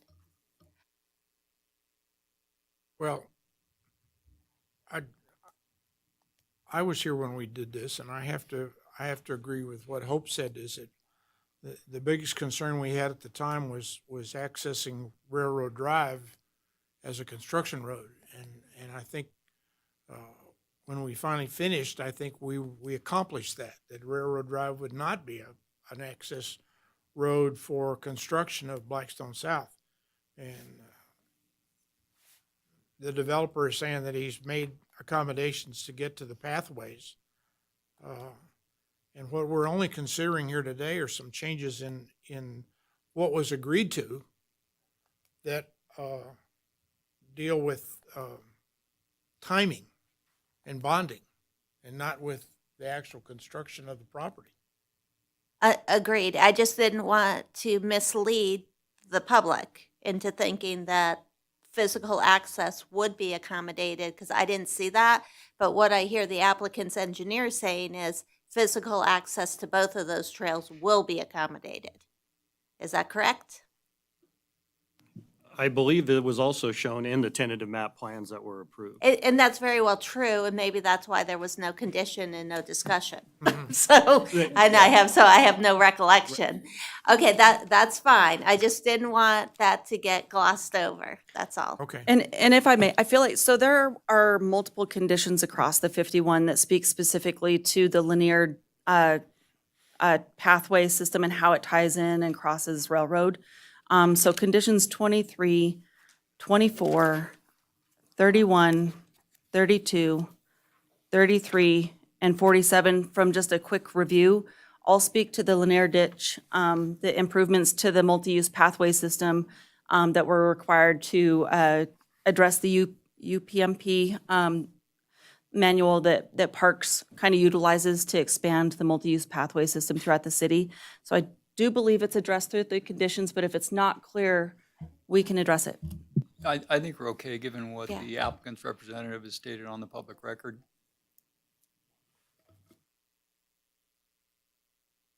Could I also point out one more item, please? Ken Anderson, JKA. Sure, go ahead. The roadway plans from Fifth Street to the property boundary of the subdivision are currently in for review. We have received comments. So the city has already seen the path connections to the linear park trail. We worked with the Parks Department for signage to ensure directional for traffic to go to the north as well as along the linear ditch in both directions. So that's all already been addressed in the plans, and we're going through the approval process now. Okay, thank you. Is there any other discussion amongst the commissioners? I'm ready to make a motion. Please. I move to recommend approval of SB 2024-0434, an amendment to tentative subdivision map TSM 19-054 to the Board of Commissioners, Board of Supervisors, sorry, old habit, based on the ability to make the required findings and subject to the conditions of approval included in the staff report. I'll second. Any further discussion? All in favor, say aye. Aye. Aye. Aye. All opposed? Motion carries. Thank you, guys.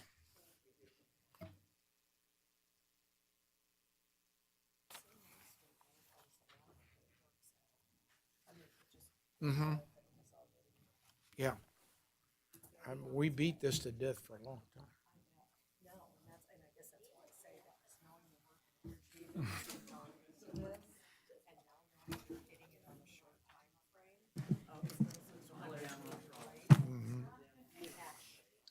Item 6E.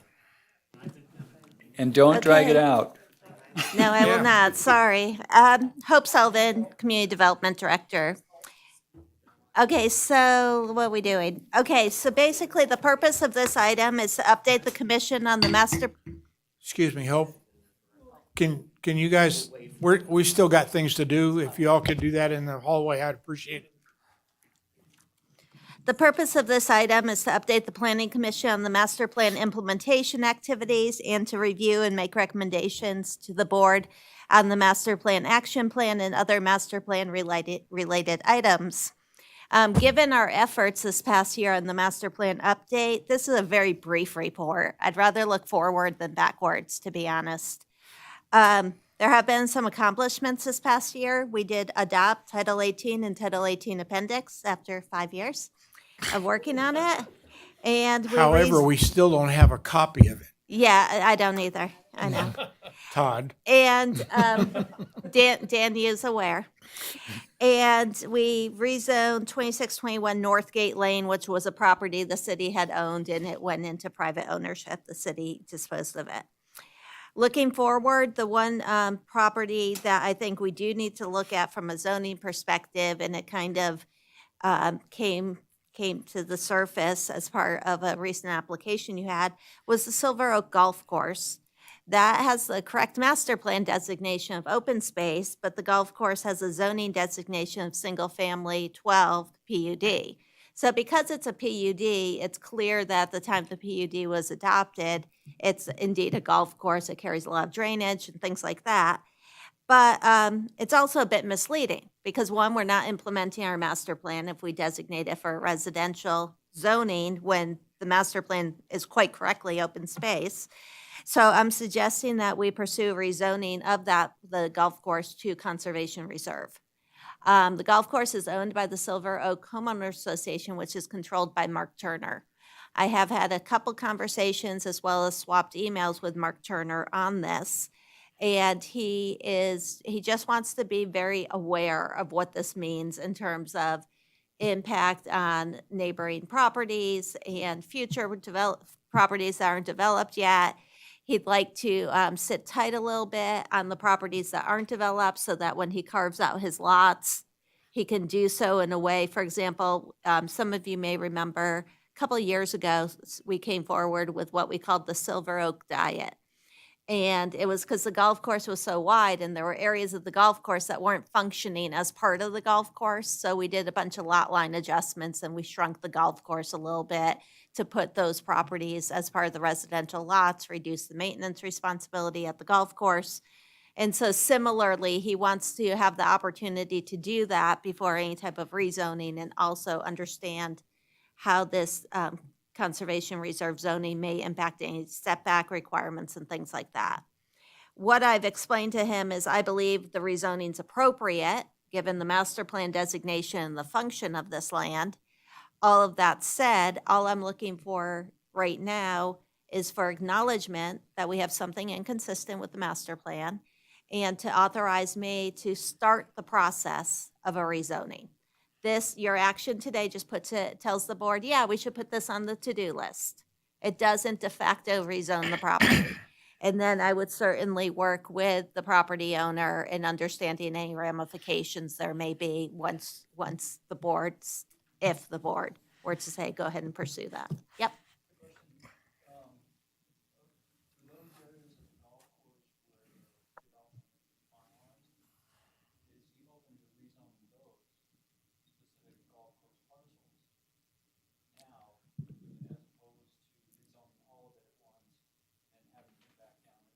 Right. Well, I think what we have to do is, one, what I advised him of in writing, and I would say it to him if he were here, is I am 100% on board with being transparent and collaborative in this process. He and I have been talking for years about this golf course diet. That's my word, not his. And I get it. It makes sense. And so I think that's fine. And certainly we wouldn't want to rezone an area of the golf course that he intends to have absorbed into a neighboring residential lot. So certainly if we have something where the diet already occurred or there's no opportunity for a diet, we could pursue that. There's nothing that says we have to do it in one fell swoop. So, and yeah, we'll just work together. But right now, I think the right thing to do is to advise the board that, yeah, the zoning's not consistent with the master plan. It's not consistent with the function of that land, and it should be fixed. Doesn't mean it has to be fixed like yesterday, but let's get it fixed. Let's put it on the to-do list. I have no authority to initiate a zoning map amendment, so I need the board to authorize that.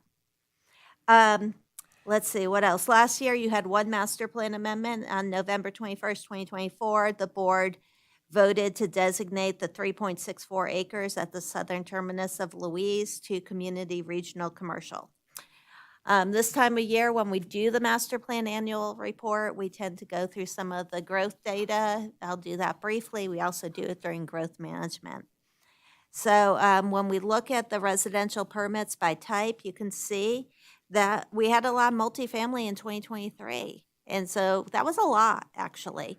It dropped off in 2024, which isn't necessarily unexpected, but it means our residential housing starts, whereas pretty much in 2024 year to date are about half of what we saw a year ago. A year ago was a high number for Carson City. In terms of the single-family development, we're seeing that that's occurring in Lampa and Anderson Ranch. In terms of population, you used to see 3 lines on this chart. I dropped the other 2. The other 2 were city projection high and city projection low. And the truth of the matter is the state demographer is pretty on target with our numbers. So I'm giving you the demographer's number. And the demographer is anticipating growth of less than 1% in Carson City. That doesn't mean that we don't have residential development. Our household sizes are dropping. So we'll continue to see development. We'll just have a smaller household size. So pretty flat there. In terms of building permit valuation, our residential development is slowing. We're seeing that. But our non-residential is actually growing. So if you look at this chart, you can see the colors that's coded for the non-residential has grown somewhat since past years. So that's a positive. So we're busy. Our building department will tell you we're busy. I don't think we're as busy as we were because the residential stuff has really slowed down. But we are seeing tenant improvements and some new residential or non-residential construction in terms of office buildings, medical office, and stuff like that. And that's kind of what I have for this item. And so the action proposed would be to recommend to the Board of Supervisors to accept the master plan annual report as presented by staff. And I'm happy to take questions. Any questions for staff? I had a couple looking forward questions. I tend to agree with Hope. This is a good opportunity. And I don't have any really objection to the motion that's coming up or is before the board, but I did have a couple questions related to looking ahead.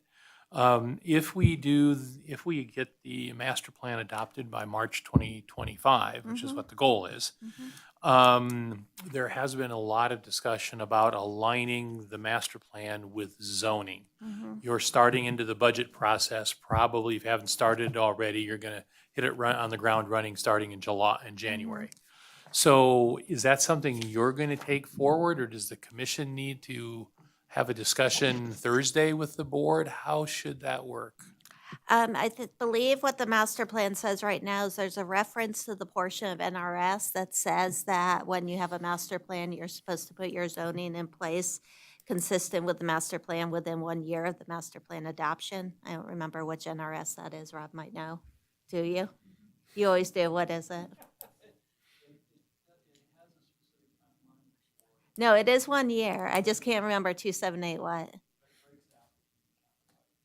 Yeah, for us, it's 1 year. Because I think it might be a 50,000 threshold. I don't remember, but where we are, it applies to us for 1 year. And so that is in the master plan. You're right, but the budget's coming up. We're going to start sitting down with the city manager in February. So I do plan to request funding to be able, because we're not doing it in-house. It's too big a project for that. No, and I would have suspected that as well. Just like with the master plan, it's just too big of a project to do with the current staff that we have. When we did the master plan in 2006, we didn't align the zoning. And I think the city has been, regrets, maybe it's too strong a word, but it has caused problems, historically by not aligning that from the 2006 master plan. And I think we can see that over the years that it has caused problems. So I'd rather not do that again. It's kind of like you try to learn the first time around, and it didn't work, so why try it again? So that would be my, that would be my encouragement to staff, is that I think that that approach didn't work the last time, so let's not do it again. It would be my thoughts. No, I think it's important that we've worked hard on this master plan. We've involved the community, and the next step is implementation.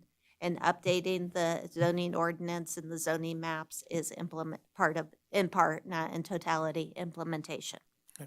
Then along those same lines, you did indicate it in your report, but I would like to bring it up for discussion. You talked about after the adoption of the master plan, Public Works and Community Development will redo their land use and water capability analysis. Could you explain that a little bit more? I think it's important for the public to hear, because when we get done with the master plan, what does that mean? And it does mean that some areas are going to be more residential, some will be more commercial. So how does that affect our water use and our land? So I think it's a great step. I just think it's a very important thing that I think maybe should be explained a little more to the public. Yes. So basically, what we have is a water model that looks at actual water use if land's developed, and looks at potential water use based on zoning, actually, for undeveloped land. And so what we would do is sit with Public Works in terms of the master plan, identify what the corresponding zoning would be, and they'd have to determine what would be the typical water or sewer demand based on potential uses, and then model that to ensure that we're within the capacity of the city. All right, thank you. And we typically get that report when we do growth management. Correct. But if we have, every time you do an entitlement, every time there's a rezoning, they're updating their model to reflect that information. Any other questions for staff? I'd be willing to make a motion. Well, Commissioner DeChristopher's been so quiet today. Oh. Yes, I'll take a motion. All right, fair enough. Pardon? Oh. Oh, I'm sorry. Public comment. I forgot you were still here. Good question.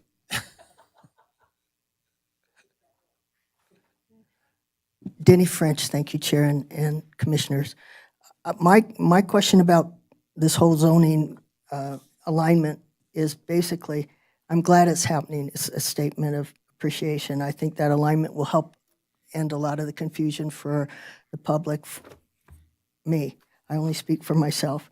I was disappointed with the recent knowing of certain things about zoning and limitations. I wanted a zoning category called sanctuary. It would be wildlife habitat sanctuary. And I wanted that specific, and I wanted that to read differently than just the way it is set for a conservation easement. It didn't protect the hill. There was a whole different matter with the BLM and how they put that property and how the contract and such were written that allowed the interpretation that they came up with. And they came up with a very severe engineered trail, I call a road. If you get a chance, please go up there. They have metal railings around part of it. How natural is that? They put, well, this is a side thing, but a water tank now has a prison-like fencing around it with spiral barbed wire. How natural is that? The restroom area for the, I'm getting off post here, I'm sorry. It sticks out like a chapel on a church, which usually is a pretty thing to see with a blue sky behind it, but it does block off some of the view of Slide Mountain from certain parts on other trails. And so my thing is to narrow the ability to make these wide-angled adjustments afterwards. I don't want it to be to somebody's mood that day. I'd like to have it more nailed in and such, but if I can't start by having a complete designation, because open space still isn't defined. I mean, defining things is broad to open, and I'm sorry, I can't think of the word, when it's discretionary or just by a large, I'm sorry? Well, that's true, that's a great word, but I'm not sure it fits. I'm sorry, the main thing is that their discretion and their interpretation is so broad in some cases. I don't want that broadness for the community's sake. It's very hard to accept what you're coming up with when it seems like the rules keep getting changed. The one house on an acre thing, we just had an example today. It grew by another facility, another home. It also grew by a workshop that exceeded limits on that, but there were special considerations that you gave it. And that's fine, but just think that we'd all be better off if they were a little tighter. And if you say 1 house per acre, it doesn't get changed because you have 200 to make a request. Thank you. Any further comment? I'll take a motion. I move to recommend to the Board of Supervisors acceptance of the master plan annual report as presented by staff. I second. Any further discussion? All those in favor say aye. Aye. Aye. Opposed? Motion carries. Public comment? I stayed put. I'll relinquish my public comment because I think I made it already, but I appreciate very much. Oh, I thought you said public comment. Oh, I'm sorry. Okay. Staff reports. Well, you got my answer. Thank you. Okay, so. I already closed the book. It's okay. There's no reports, written reports. Actually, do I have Mackenzie's? Yeah, hold on. I have Mackenzie's November 2024 report for you. Okay. Okay, so in November, what did we do? We did total a little more than $14 million worth of permitting. Valuation through November for calendar year 2024 was $234 million. We only had 5 housing starts in November. So housing, as I said, housing starts are dropping. We sat with the builders and they kind of said they were on the sidelines till the election was over. So I'm not sure if we'll see things, start up again in January. I think we'll see. In 2024, we've had 260 total housing starts. And as you recall, I think it was 520 a year ago. So, and that's through November. So with 5 housing starts in November, I suspect we'll see something similar in December, and we'll end with about 265 housing starts for the year. Planning Commission, you had 3 items at your November 19th meeting. You had a special use permit for a tattoo parlor, the snow removal equipment storage building, special use permit, and we discussed the amendments to Title 18 and Title 18 Appendix, which then were adopted on, I think it was December, was it? I don't remember. Maybe, no, this was coming back to you after the adoption. The adoption, I think, was November 7th or something. The Historic Resource Commission had 2 applications. One was for a tax deferment at 707 West Robinson, where the HRC makes a recommendation to the board, and then they had an application for chain link fencing that was denied. In terms of business licenses, we had 53 brand-new business licenses issued in November. Mackenzie always highlights a couple for us. So we had Good for Charity Corporation establishing at 101 Hot Springs, and that will be a thrift store. Papa Murphy's at 4314 South Carson Street, and that's a take and bake pizza place. And Dirty Dough, which is a new cookie shop, opened up at 2158 East William Street. Isn't that Papa Murphy's on South Carson already there? I don't know if they moved. I'm not sure what happened with that Okay. one. November 12th, we issued 4 liquor licenses. 3 were brand-new liquor licenses, and 1 was to add an additional liquor manager at the Save Mart. In terms of code enforcement, we opened 38 cases, which is really low. We've been averaging about 100 cases a month. And we closed 57. The board in 2022, I think, gave us money to tow vehicles. We didn't have money to do that. And we did tow 4 vehicles that were blights to the community in November 2024. Upcoming meetings, December 19th is your joint meeting with the Board of Supervisors. The board will also have the second reading of the Emerson Planned Unit Development, which is the property at the end of Louise, where the applicant wanted storage. They also will consider the Phase 1 final map for America Homes for Rent, which is in the Blackstone Ranch North area or specific plan area. On January 29th, at the Community Center Bonanza Room at 3:30, the Planning Commission will have a training session, and we'll talk about that a little more. And January 29th, in the Community Center Boardroom, the Planning Commission, you'll have your regular meeting. And we do have an accessory dwelling unit and right now we know about. We'll see what else comes in. And that is Mackenzie's report. Let's see, vitality. So I told you we've got a couple items that you've seen that are going to board in 2 days, yeah. The final map's going in the PUD. So the board got an appeal on your decision on vitality. You approved the project, the special use permit. The board upheld your decision. They made some minor modifications to the conditions of approval. In my opinion, their modifications really clarified your intent. For example, there was a condition that said they have to comply with, all the plans in their application. The board said, and all the operating procedures, because there was a lot of operations representation during the meeting.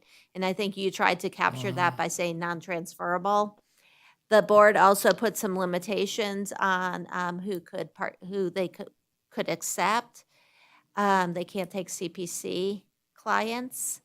They asked for some landscaping outside the wall that will be on the outside of the courtyard. But in general, fairly minor things that I think were very consistent with what the Planning Commission was saying. I know some of you were there and you may have your own observations about that, so I will stop and see if there's anything you want to talk about related to the Vitality Appeal update. Go ahead. Okay, thank you. I knew who she was talking about. I know, I do. No, having actually been physically present, I was in the overflow room with Chair Preston. I understand attorneys were doing their jobs and doing them well. It's just that several things came up that I kept looking for those opportunities where we were able to correct what they were saying or counter what they were saying. I know, Hope, at one point you jumped in and went, no, absolutely not. And I was wanting this opportunity to clarify something as a planning commissioner. 2 main points. One is my impression from listening to the judiciary portion of it.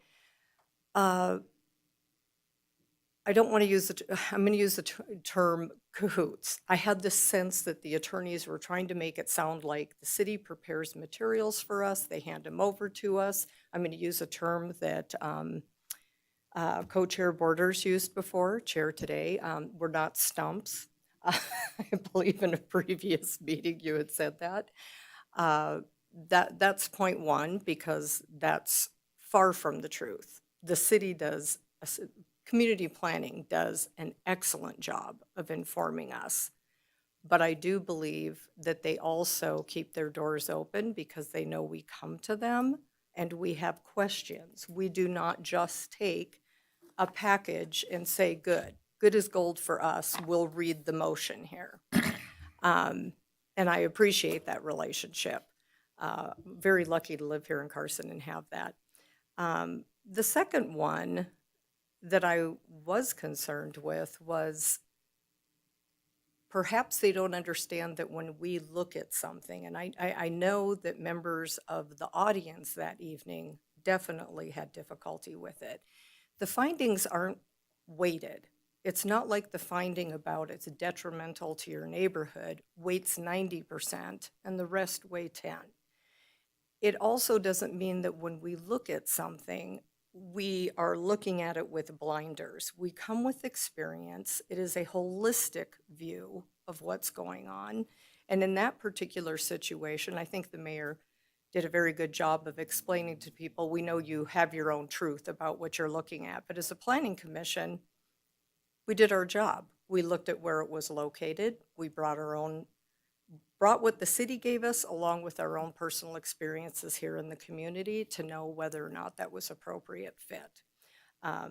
And I want to thank you for giving me an opportunity to say that, because it was just difficult to sit there and have people think that we do not bring anything to the table other than reading the documents, which, while done beautifully, always full of the information we need, we should bring something to the table, and I think we do. I know Commissioner Brooks attended the meeting as well. I don't know if he wanted to make comments. I just don't know. You want to make a comment? Yeah, only that, I was very pleased with the end result of the supervisor's process. I showed up not understanding fully how locked down it would be, and and the lack of public comment. I would never say that a lack of public comment was a net good, but I do think there was a lot of value in keeping it to staff and the attorneys and the folks at Vitality focused solely on the issue. The process at times seemed to go a little back and forth. In some parallel universe, I would love to see something a little more buttoned down for procedures like that. But I was ultimately pleased, not just that this body's decision was validated, but I was pleased that the specifics of what they added to it really got to the heart of what I think the Planning Commission was trying to achieve with its approval. Okay. You look like you want to say something. Yeah, thank you. I just want to specifically thank the sheriff for coming to both our meetings and the Board of Supervisors meetings to address some of the specific concerns voiced in the public comments and pointing out some of the erroneous statements being made. I think, I've had a discussion with a lot of people about, that the finding will not materially impact adjoining properties. And how do you make that finding? And it's subjective and it's dependent upon each application and what's happening around it. But the staff does a very good job in looking at the situation and the master plan and the zoning and the surrounding uses and the potential impacts, and it goes through and explains it very well. And I want to express my appreciation for that. I know it's not easy. Thank you. Okay. Okay, moving on. So that was Vitality. Master Plan update. You have your joint meeting on Thursday with the Board of Supervisors. That will start not before 1:30. So just a reminder on that. You should have all received the latest draft, which hopefully reflects all the input you provided. So I've read so many drafts of that. Somebody called me today and asked the question. And I said, I think it's in there, but I've read so many drafts, I've got to double check. Let's see, future agenda items. At your next meeting, we're going to do a training. And the training is in part, we're doing a training. One, we're going to have a new member. So it's good to do a training. But just to make sure we're all on the same page, we understand the role of the Planning Commission, the role of the staff, and just a quick preview. The staff, one, we're professionals and we give you our professional opinion. But we're not authorized to make decisions. You are. And you have to make your own decision. And we're then here to transfer from being technical experts to helping you navigate to create a legally defensible record. So we're helping you navigate wherever you want to go in a legally defensible way. But we've also, and where you want to go may not be where we've recommended you go. And that's okay, because it's your decision, it's not ours. So I want to be really clear on that. And so I think it's going to be good to have the training and be really clear about what is your role as a commissioner. And as Commissioner DeChristopher just alluded to, you are residents of this community. You apply your value system based on your experience in this community, and that's valid.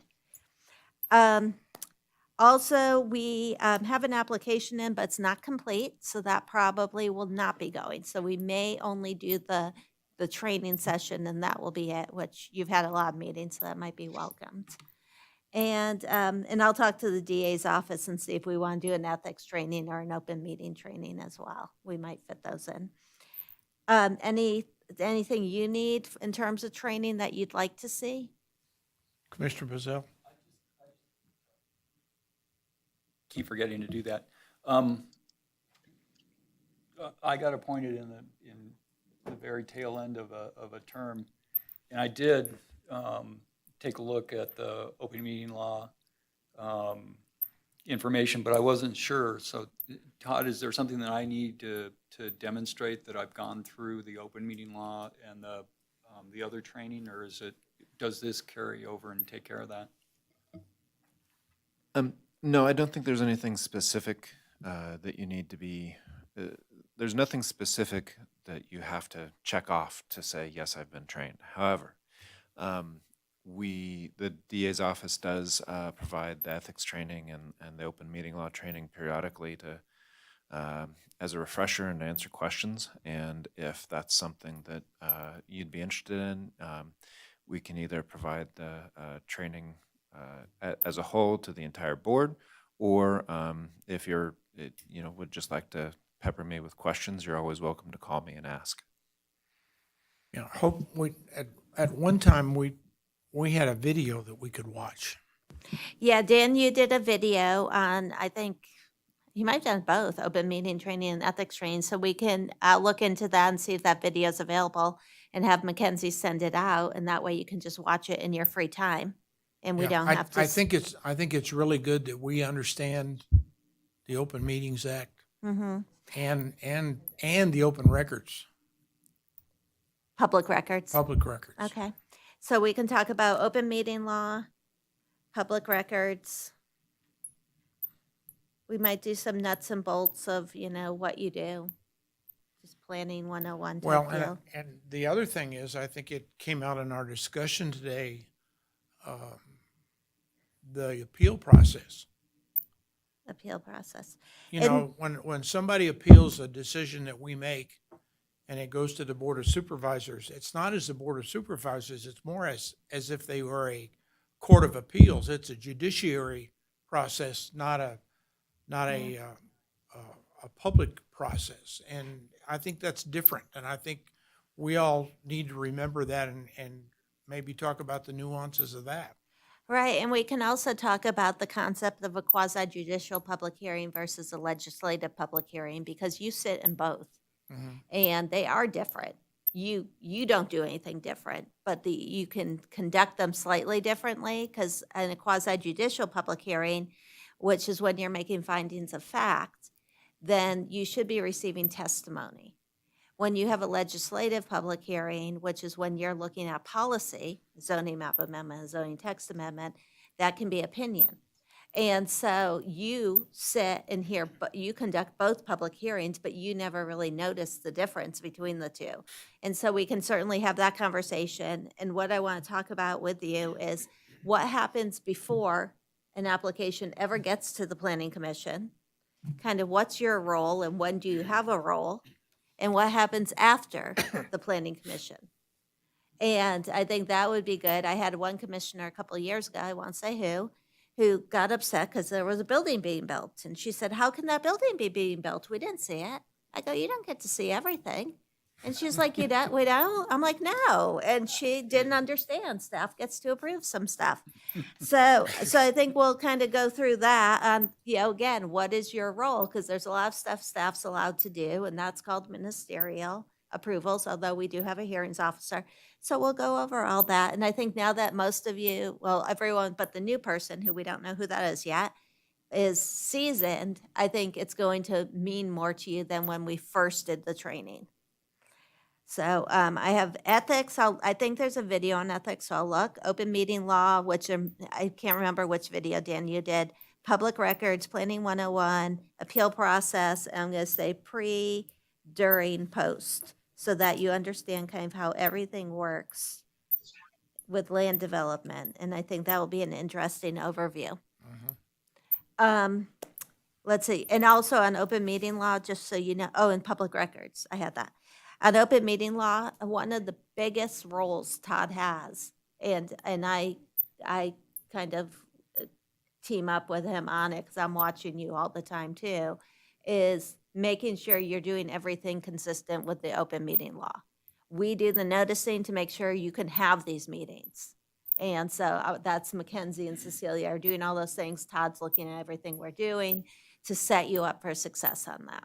So it's good for you to know, but we have a huge responsibility on that. And the flip side of that is, I think the board as it now currently is comprised takes that also very seriously. Yeah, well, it's a big responsibility. If we mess up, you I mean, don't the meet. 5 of us don't go out to drink all night and solve all the problems of the community, so, yeah. Well, Be home by 9. And we're certainly not texting each other about applications, so, Yeah, yeah, that was my Okay. county. yeah. Okay, so that was future agenda items. It's gonna be primarily the training for January. It'll be a nice way to start the new year. And, yeah, now commissioner reports and comments. Commissioners have any comments to make? Just a big thank you. I know we thanked you earlier today, but having gone through the last month, it really did impress upon me how much we rely on all of you and how gracious you are in the time you give us. Me in particular, thank you. Okay, public comment. Excuse me, I know I gave up this opportunity, but due to the last bit on Ms. Sullivan's report, is the public allowed to have that? It would do me a great deal of help to have all of that specific information she's offering. But it sounds like it's just a training for y'all, and oh, okay, I missed that part. I was busy making notes. Thank you. No, if we're all together, it's a public meeting. I'm sorry, I've been meeting too many meetings, but thank you. Okay. Is there any further discussion? Merry Christmas, everybody. We're adjourned.